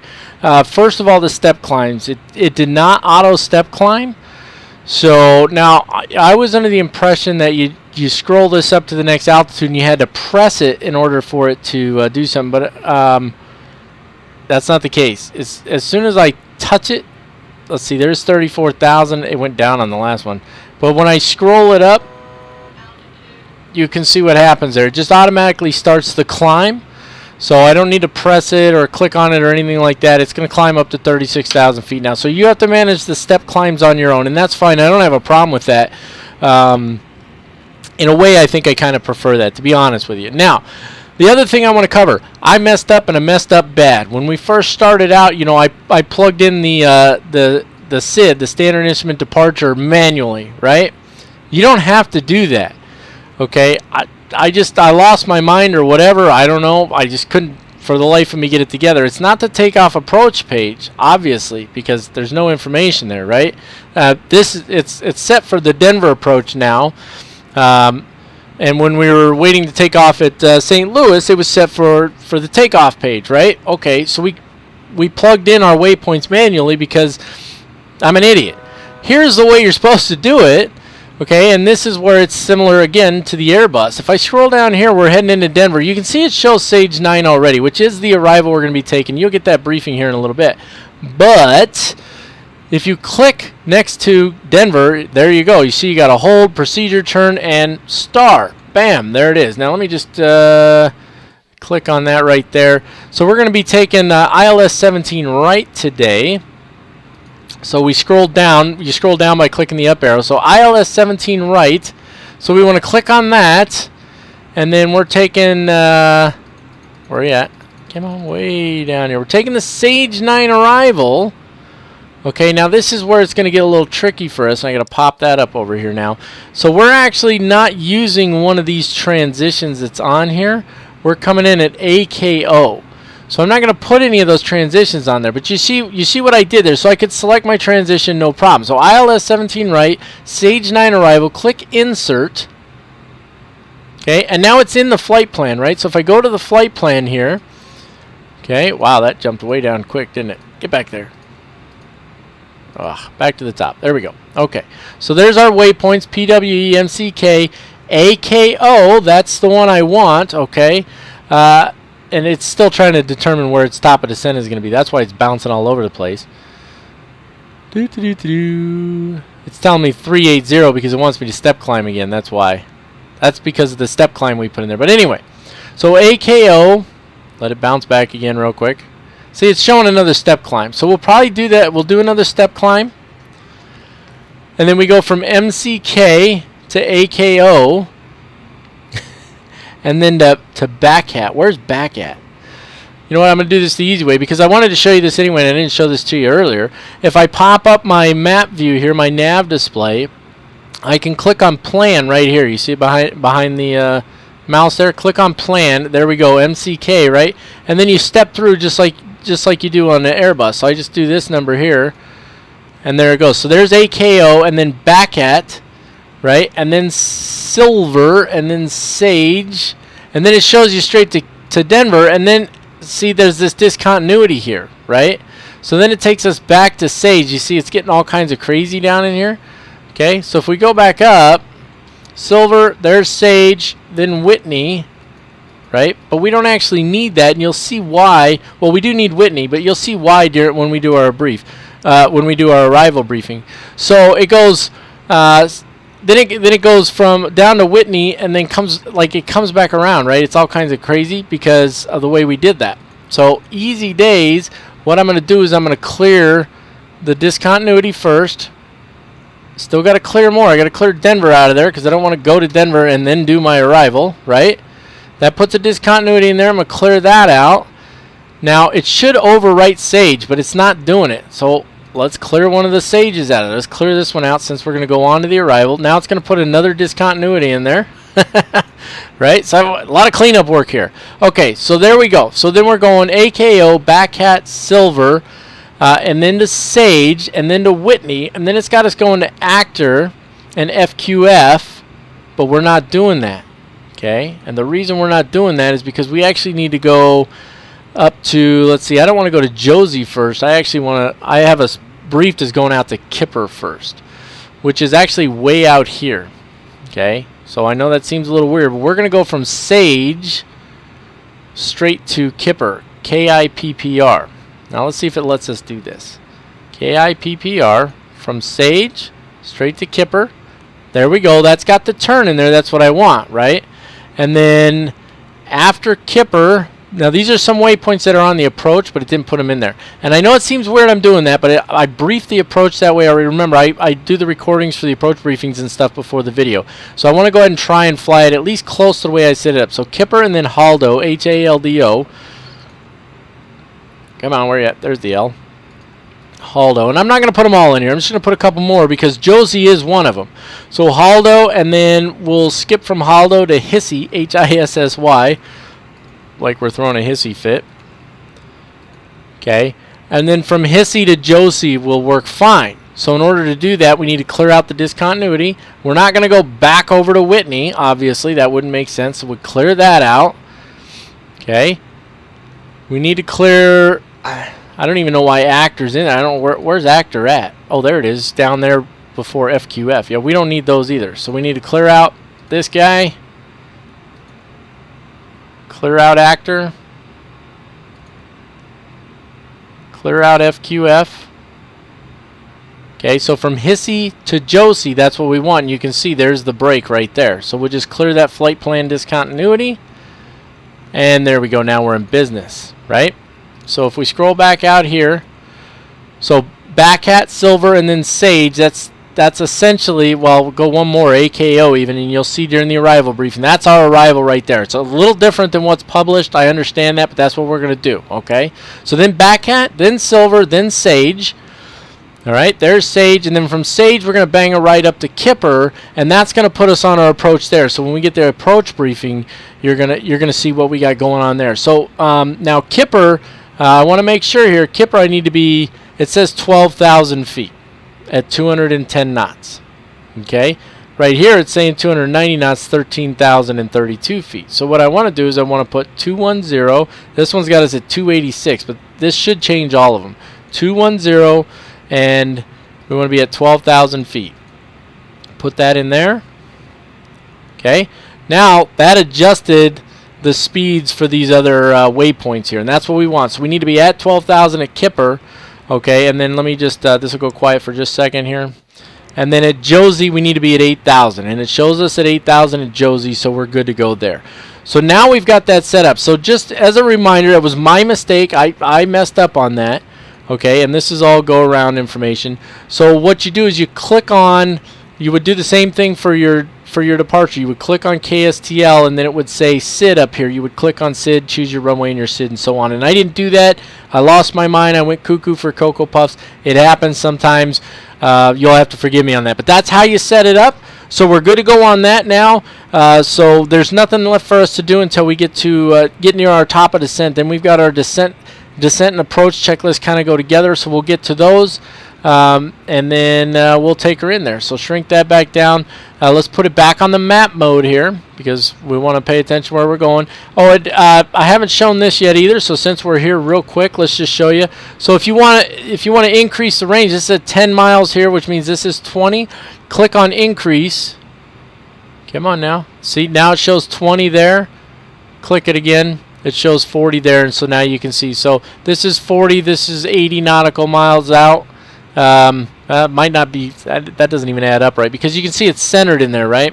Okay, but there you have it. So you can just click increase and decrease here, and that'll change your range on here. So we're good to go on all of that. We're going to continue cruising along here. My apologies for kind of messing that up a little bit when setting up the departure, but you can see it's very simple, very almost identical to how you do it with the Airbus. So not a problem there. I'm going to hop off for now. I'll see you guys back here in a few minutes. Well, it'll be a couple seconds for you. We'll take care of the arrival briefing, and then once we get onto the descent, we'll do that approach briefing.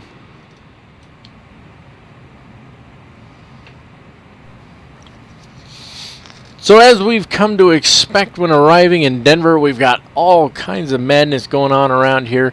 It's going to be actually the Sage 9 arrival for us, and we're starting out here at AKO, and you can even back it out to MCK from there if you wanted, but MCK doesn't even show up on this chart. So AKO, or Akron VOR, is kind of our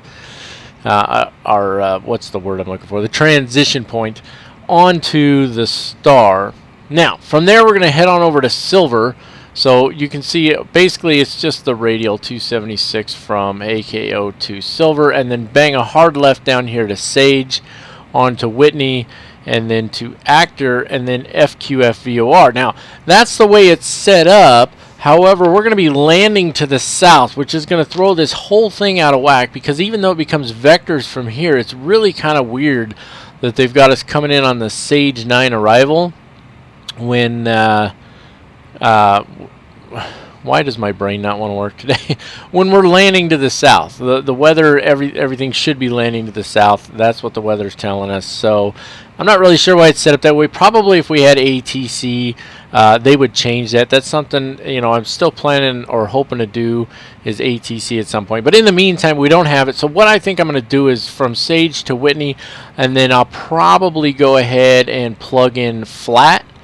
And then from there, we can go on vectors. I don't think we need to go all the way down here to Mile High VOR and then get our vectors from there. So we'll probably go from flat, and then we'll either set a custom waypoint, or we will be direct on to the approach at that point. I know a whole lot going on there, a little crazy. I apologize for the confusion. I mean, just looking at this chart is a little confusing, right? I mean, look at all of this, all kinds of crazy stuff coming in here. But anyway, ATIS is going to be on 125.60 and approach control on 119.30. Keep in mind, of course, airport elevation is at 5,000. Little hiccup there, 434 feet. So that's going to be our arrival. We'll be headed on to the approach briefing here shortly, and that should give us a little bit clearer picture of what's going to happen once we leave Whitney here.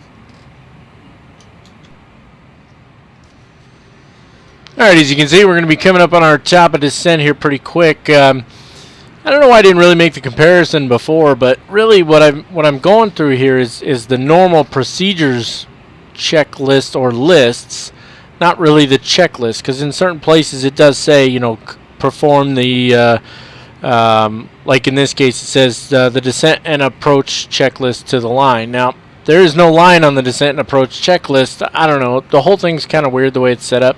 The checklists you'll see popping up are probably gonna come from what I'm doing here, the procedures vice the normal procedures checklist, which are just a little bit different. It covers the same information, it's just written out a little bit differently. So if you're going down the PMDG normal procedures checklist and you're seeing that it's coming up different, that's why right there. So just something to keep in mind. But anyway, for our top of descent here, or for our descent and approach, we need to obtain the ATIS. We've already done that. The winds shifted a little, but not enough that we need to change our runway, so we'll be good on that. Flight plan, we need to choose the star, which we've already done, but I'll show it to you again real quick. So you would just click, and now it's not going to pop up now because we've already put it in there, but you would click on Denver, and then you would choose star there from the lat rev page, and then that's how you build it. I showed you how to do it already, but you get the point. So that's one of the first things on the checklist. This is where you do it at. So, and then coming up next, now you may have noticed I'm sort of a little more into this now. I'm awake. I wasn't awake so much earlier. Performance is good. Nav radio, we need to set the nav radios to, let me just pull it up again real quick. So it's 108.5. So you click on nav radio, you type in 108.5 / and then the course, which is 173 degrees, not 73 degrees. So it's actually wrong. So 108.5 / 173. I did that wrong. And then just put it in there, and there you go. That's all you have to do for that. Really simple. So we're going to be on top of descent here in no time. Now, if I remember correctly, you scroll this down, you see it's not actually doing it. Oh, is it descending? I thought it was starting to descend. No, it just shifted a little bit. Let's see. We're going to put it to 12,000 for the moment. Now, to descend, you have to press this thing. So you see the little hand, the little circular looking hand vice the flat hand there, like, you know, hey, hold on a minute. I don't know what you call it, but anyway, that's what you want, is that little flat hand, and then you click on it and it'll start the descent. So again, similarity to the Airbus in that sense. So nav radios are set. We need to check our takeoff approach, landing weight maximum, all that good stuff. So if you click on the takeoff approach button, you can see here this gives us a lot of good information. So it's got us set to land at 35. We're actually going to land at 50. Now I know we don't have to. I'm going to, okay? I'm going to, because I want to do full flaps. I want to come in nice and slow and make sure that we get it right, okay? So hold on one sec. My 4-year-old has a question. Yes, baby. No, she's not home. She'll be home in a little bit. Love you. She wanted to know if mommy was home. Okay, so I'm going to land full flaps just for this tutorial, but we probably could do it at, well, we definitely could do it at flaps 35. We don't have to do a full flap landing. You know what? I changed my mind. I'm going to do flaps 35 because I know somebody's yelling right now, you don't need to do that. So it gives us our approach speed and our ref speed, 157 and 152. It also gives us our minimum speeds for clean, meaning no flaps or slats. Minimum speed for slats extended is 167 knots. These are minimum speeds, not maximums. And then flaps 28, which is the first one past dial a flap, minimum speed is 154. So keep that in mind. We're pretty much on top of the, we're right at the top of the descent point. I'm zooming this all the way down here. So I just want to see, if I remember correctly, it's not going to descend automatically. I haven't flown this plane in a while. It's not going to automatically descend. We're going to have to do it. But let's just watch. So we'll see if it starts to descend here. Should start any second. Nope, it's just telling us alert. See, vertical alert. So we need to click on this. Oh, what did it do? Did I click it wrong? Oh, no. Why is it doing that? It's just giving us our current altitude. Maybe I need to right click. Yeah, it's a right click. Dirt. Right click it, not left click it. Left click it gives you your current altitude. Right click it, and it starts to descend. So now we're on our descent. So you scroll it down and you right click it with that little flat hand there. Left click it will hold it at the current altitude. Alright, so again, there's our minimum speeds there. That's our runway length and our runway elevation. It's already in there. We didn't have to do anything for that, so that's fantastic. So we'll leave that down there. And moving on, windshield and anti-ice is as required. Now, let me just double check the temperature here. The temperature is minus 19 degrees Celsius, which means we are going to need anti-ice. So we're going to turn them all back on. Whoops. Just in case. Let me hop here so you can see it a little better. Probably will need the defog. So there we go. Oh, I turned defog off. Dirt. Okay, so there's our anti-ice is on. We're good on that. The barrel pressure needs to be set. We've got it set for radio altimeter at 200 feet. Still, now it's saying no ice detected right now because there's no ice on there. So the anti-ice is on, but there's no ice detected. So that's telling us we should probably turn it off for now. Even though the temperature is very low, it's minus 19 right now, but there's no moisture in the air, so that's the issue.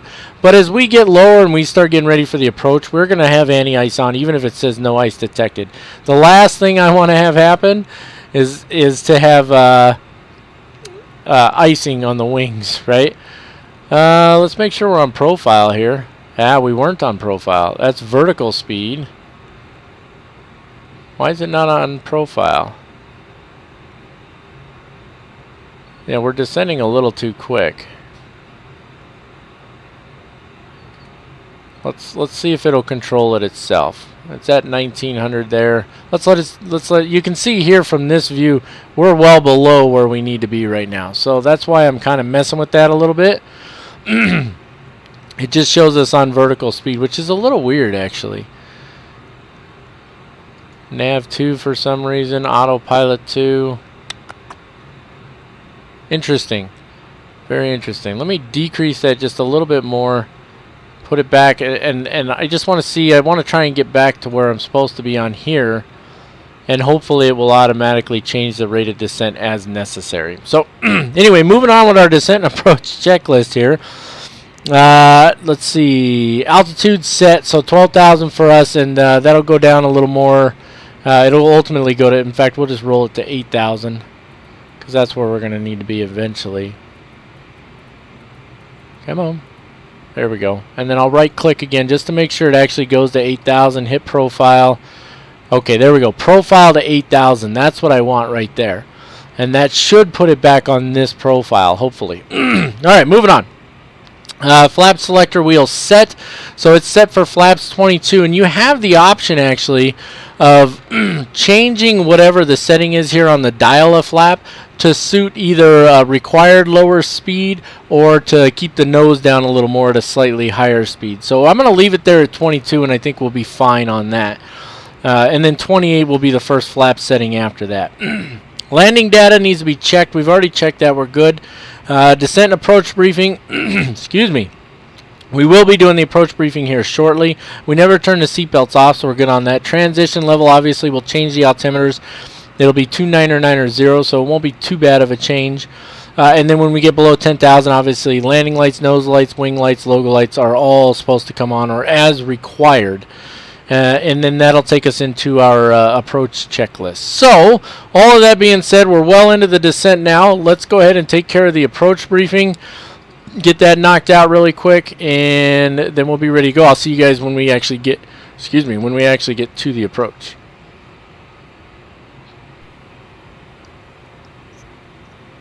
Okay, it's going to be the ILS 17 right approach for us today, and as mentioned, we'll probably go to flat first on the arrival, and from there over here to Kipper. And we're going to see how that plays out on our display, on our flight plan display from the FMC. My brain doesn't want to function. I don't know how I'm putting together a tutorial here when my brain isn't working. But anyway, ultimately we're going to go up here to Kipper. So we're going to want to be at 12,000 at Kipper. That's what we're going to plug in.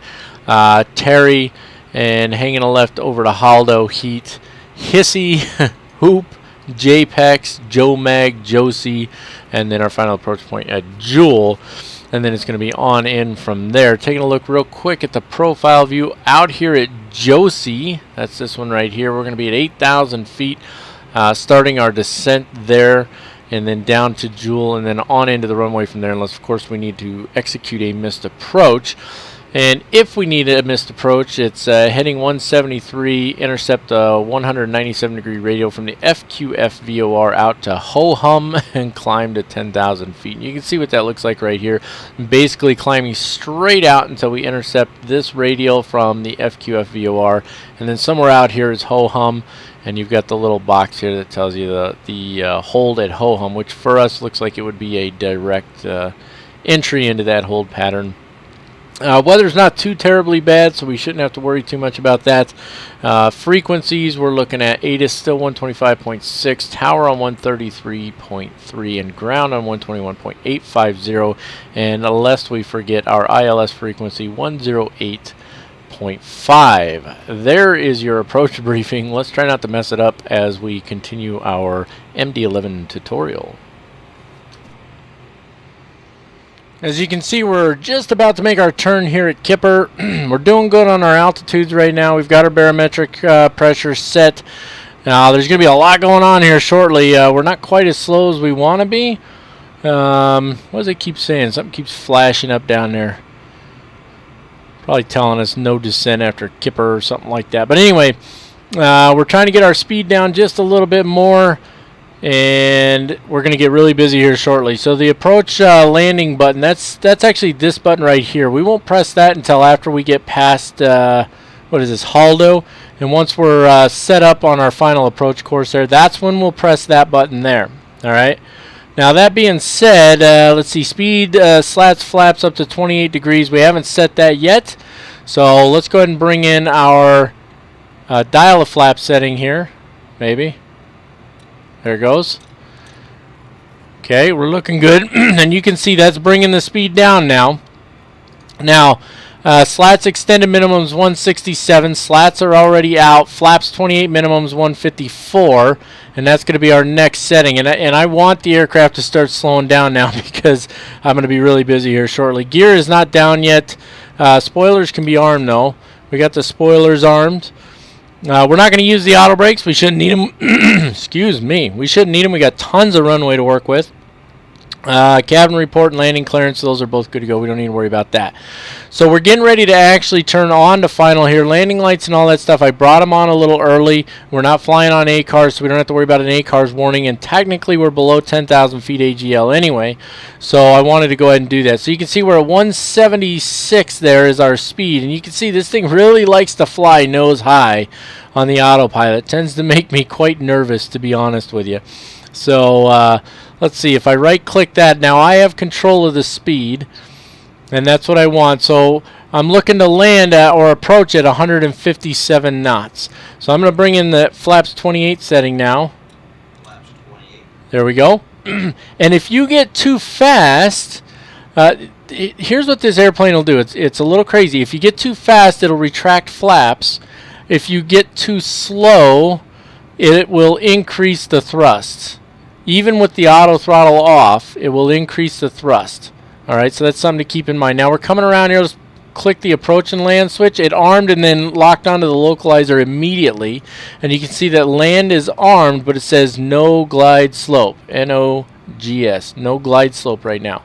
So that's something to keep in mind as well. Let's see, what else we got here? Let me see, click over here. Before landing checklist, we're not ready for that, but we can bring the landing gear down now. Let's go ahead and do that. And let's bring in that next flap setting here.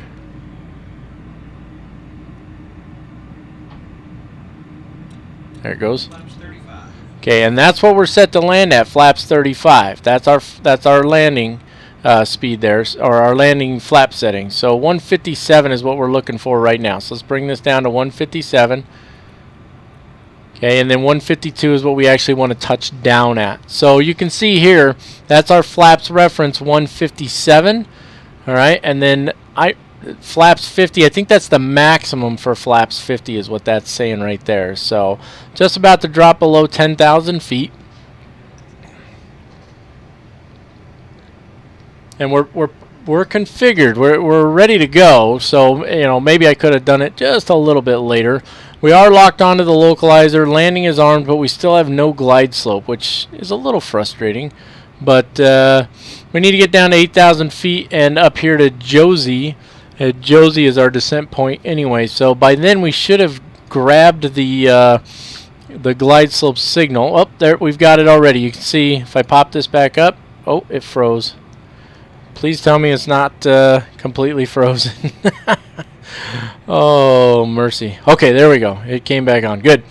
Okay, so you can see the no glide slope thing is gone, and there's the little diamond right there. So it is picking up. It is picking up the signal now, and you can also see the aircraft's not slowing down. Oh, it's still showing. That's why. There we go. 157. You have to right-click the knob. So again, a little bit of a cross between Boeing and Airbus in how this thing functions. So the speed's coming down now. I probably could have left it there, but you can see, look, this is going to be super nose high. It just really makes me nervous. I'm going to bring that speed back up for now, because when it hits 8,000 feet here shortly, it's going to level off. I don't like that. So let's speed it back up to 175. This thing really makes it. It's a tough airplane to fly. It really is, and I'm gonna try and hand fly the last part of the approach, but I'm not making any promises that I'll do a very good job. Oh man! So I'm gonna wait to slow the speed until we're actually until we intercept the glide slope, and that way we'll have a little more nose down. Because what's gonna happen here is what it should do is it should get all the way down to 8,000 feet. It might intercept the glide slope before that, but typically it would get down to 8,000 feet and still be below the glide slope, so it would level off, and it just flies so nose high that it really makes me nervous. And I really, really, really don't want to have to do a go-around in this airplane, so yeah, good times. We're going to leave the auto flight on as long as possible. Once you turn auto flight off, that's auto throttle and everything as far as I know. But I'm not 100% positive on that. Again, it's been quite a while since I've flown this aircraft. I do love flying it. It's a really beautiful airplane. It's really neat to fly. Very large. It responds like a large aircraft. And if you may recall, for those of you who've actually been watching, I did pose a trivia question earlier. Why is this giving me a config setting here?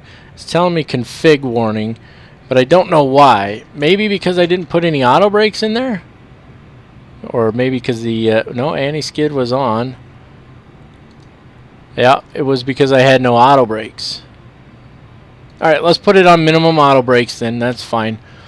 Just so that we don't have that config warning staring us in the face. So you can see we're going to intercept the glide slope here shortly. Hopefully. It's armed, so let's see what happens here. Okay, glide slope. So you can see it just switched from armed to GS. So that means we're on the glide slope now. Let's go ahead and bring that speed down to 157. So scroll it down, and then remember you have to right click it. There we go, 157.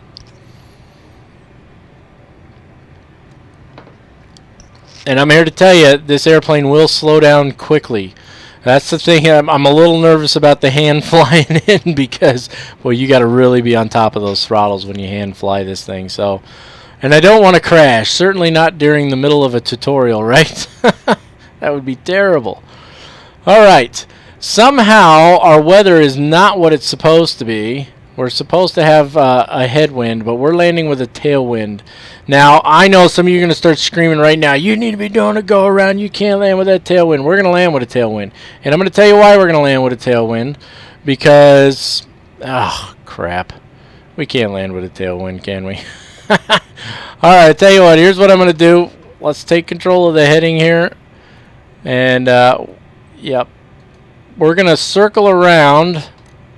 Let's turn that No, off. That should have turned it off right there, right? Come on. 138. Okay, there we go. And then I want to bring the altitude back up to 8,000. And the speed back up to 180.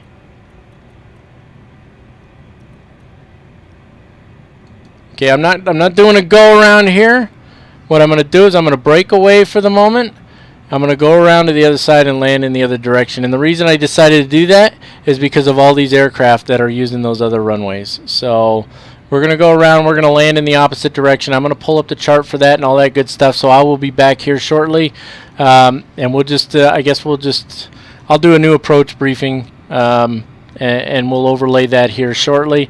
We're going to go around the other direction and land with the wind. I'm really annoyed that the wind shifted that much. Now it's saying insufficient fuel. Fantastic. Alright, so we're literally just flipping around to the other side here. So it's going to be ILS runway 35 left. Luckily for us, it's the same approach frequency, 108.5. All we need to do is change our final approach course, which is going to be 353 degrees. So that shouldn't be too bad. So we'll swing all the way around here and intercept around Chola, come into Selby, then to Diamond, and then on in from there. And from the profile view, Diamond 7,000. We'll probably come in at 8,000 because we're just going to stay there down to Dapke, whatever the heck that is, and on in from there, unless, of course, we need to do missed approach, which we're going to be out of fuel if we have to do that. So, but let's brief it anyway. It's 353 degrees, climbing until you reach a minimum of 10,000 feet. Then you make a right turn direct to GLLVOR and maintain 10,000 feet. What does that look like?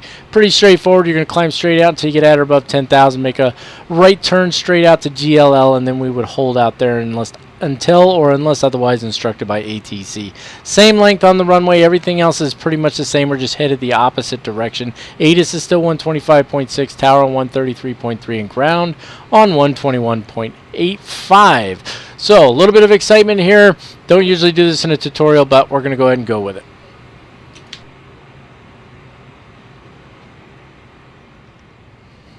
Alright, so we've crossed Selby at this point. You can see we're getting some fuel warnings here. Fuel is low. I'm really hoping we're going to make it in here. We've already gone ahead and armed the approach.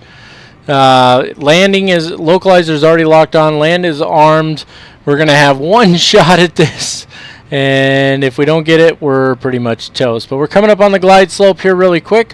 So as soon as landing gear is already down, as soon as it intercepts the glide slope, we're going to be rocking and rolling.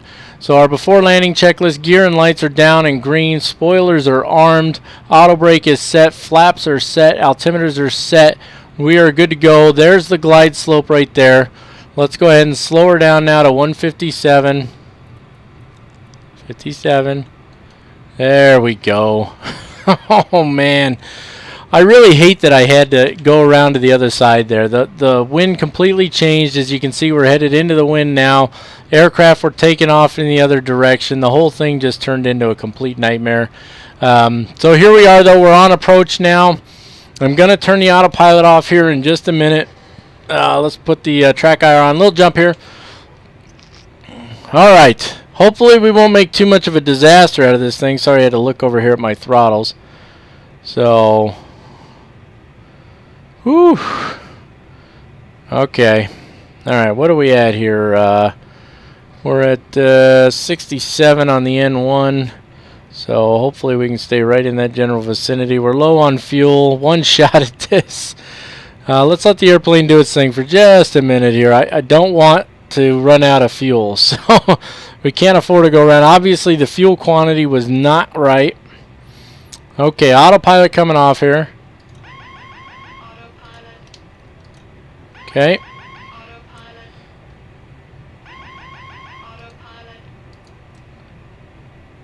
Alright. And you can see the thrust is already dropping too low. It'll do that, boy. It's fickle. It's really fickle, and we dropped too low too. Way too low. Let's get a little trim in there. Okay. Alright. We're flying manually now. A little fast there, a little fast. Okay. Get that nose over. Now we're way too high. This is a tough airplane to land. It really is. So trying to kind of watch my thrust rating there. We're definitely too fast now, and we're too high. Big surprise. Back the thrust way off. We're at 171. We need to be much slower. I'm trying to trade speed for altitude right now because we just got way too high. We really did. So, but we're coming in. We're good. We're going to get back on glide slope here shortly. You're going to see it come in.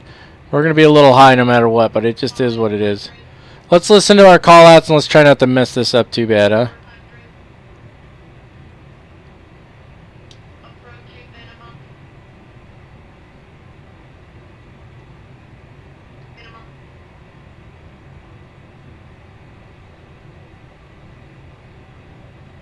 One hundred. 50, 40, 30, 20, 10.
I don't know if we're gonna have enough fuel to make to taxi back to the parking area at this point.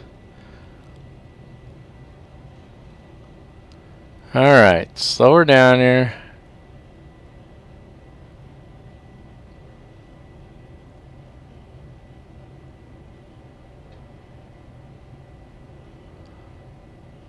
I'll just let her kind of roll to a stop here really quick.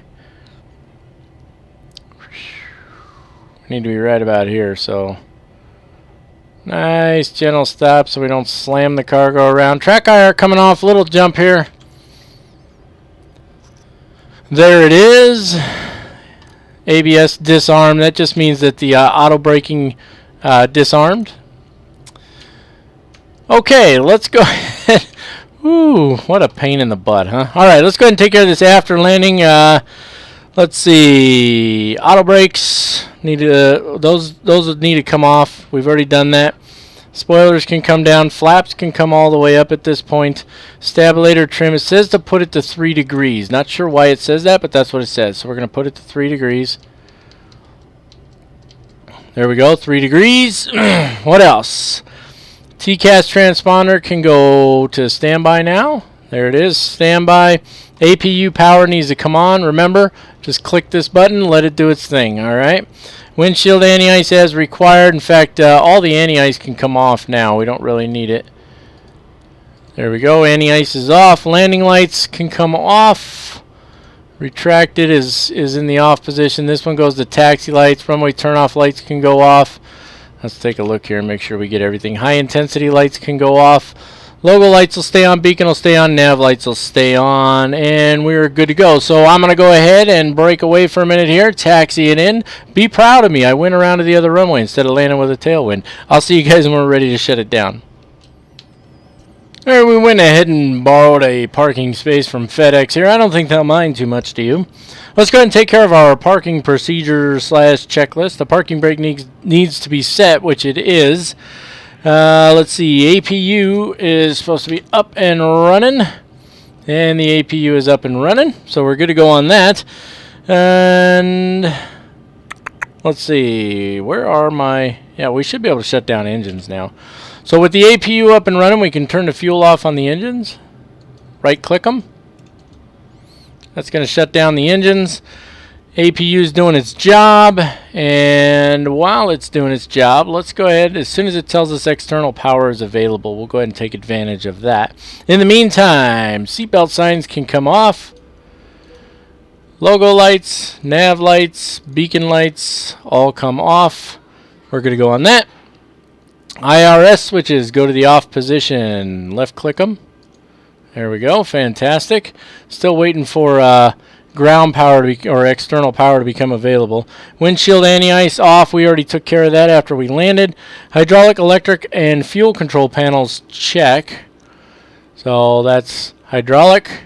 It's as it should be since we shut down the engines. Electric, still waiting on external power. Doesn't look like we're going to get it at this rate. The fuel control panel, and of course we're pretty much out of fuel. So, and chocks in place, and then you would release the parking brake, and then you've got your parking checklist. Evac switch goes off. That's this guy here. Left click it. Emergency lights can go off. Right click that one. Nav lights and logo lights are already off. Cockpit lights are off. APU start stop switch, we can stop that now. So even though we don't have external power, we're shutting all the way down. So if we click that, that shuts it off. Now external power is available. Let's turn that back on for the moment. Take advantage of it. And then it says battery switch off. So external power off first, then battery switch. And that should put us cold and dark. And it surely has. Now, one has to admit, of course, that FedEx paint scheme is pretty nice, too. I kind of like it. It's neat seeing these two parked together like that. Is it just me, or does the MD-11 for FedEx look a little bit smaller? I really think it does. I think it looks smaller. And it's kind of weird how the modeling goes with some of these aircraft, because sometimes they're just, they model them smaller for some reason. It's kind of weird to me. But anyway, it is what it is. That's going to complete it for this flight. We've gone through all of our checklists. We've followed all procedures from a cold and dark startup all the way to shutting back down to cold and dark. I hope that this tutorial was helpful for you. Again, look down in the show notes below for chapters to find the different parts of the flight that may be applicable to what you're looking for if you're having a hard time finding it. I do appreciate every one of you taking the time to watch this. Please go ahead and hit the like button on the video, and if you haven't already done so, go ahead and smash that subscribe button. Don't forget that you can follow us, like us on Facebook, follow us on Twitter. I can never get those right. And you can follow us now on Twitch at Captain Mac 3588. We will be getting back to live streams, not live strings, after the start of the new year.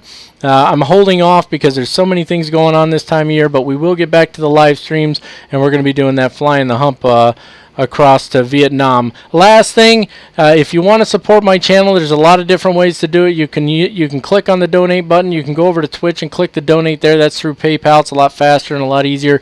Or if you either don't have or don't want to donate money to the channel, that's fine. You're not going to hurt my feelings. But another way you can support the channel is just watching those ads at the beginning, or any of those little ads that pop up. You can click on those. They just take you to another web page. It's not going to hurt anything.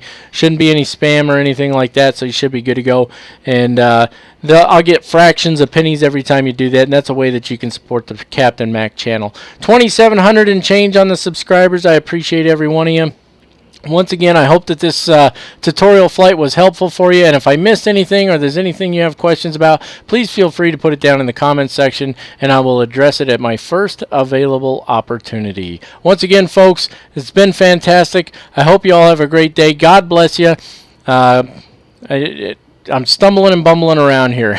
Keep the blue side up unless otherwise instructed by ATC. God bless you. Merry Christmas. Have a fantastic day.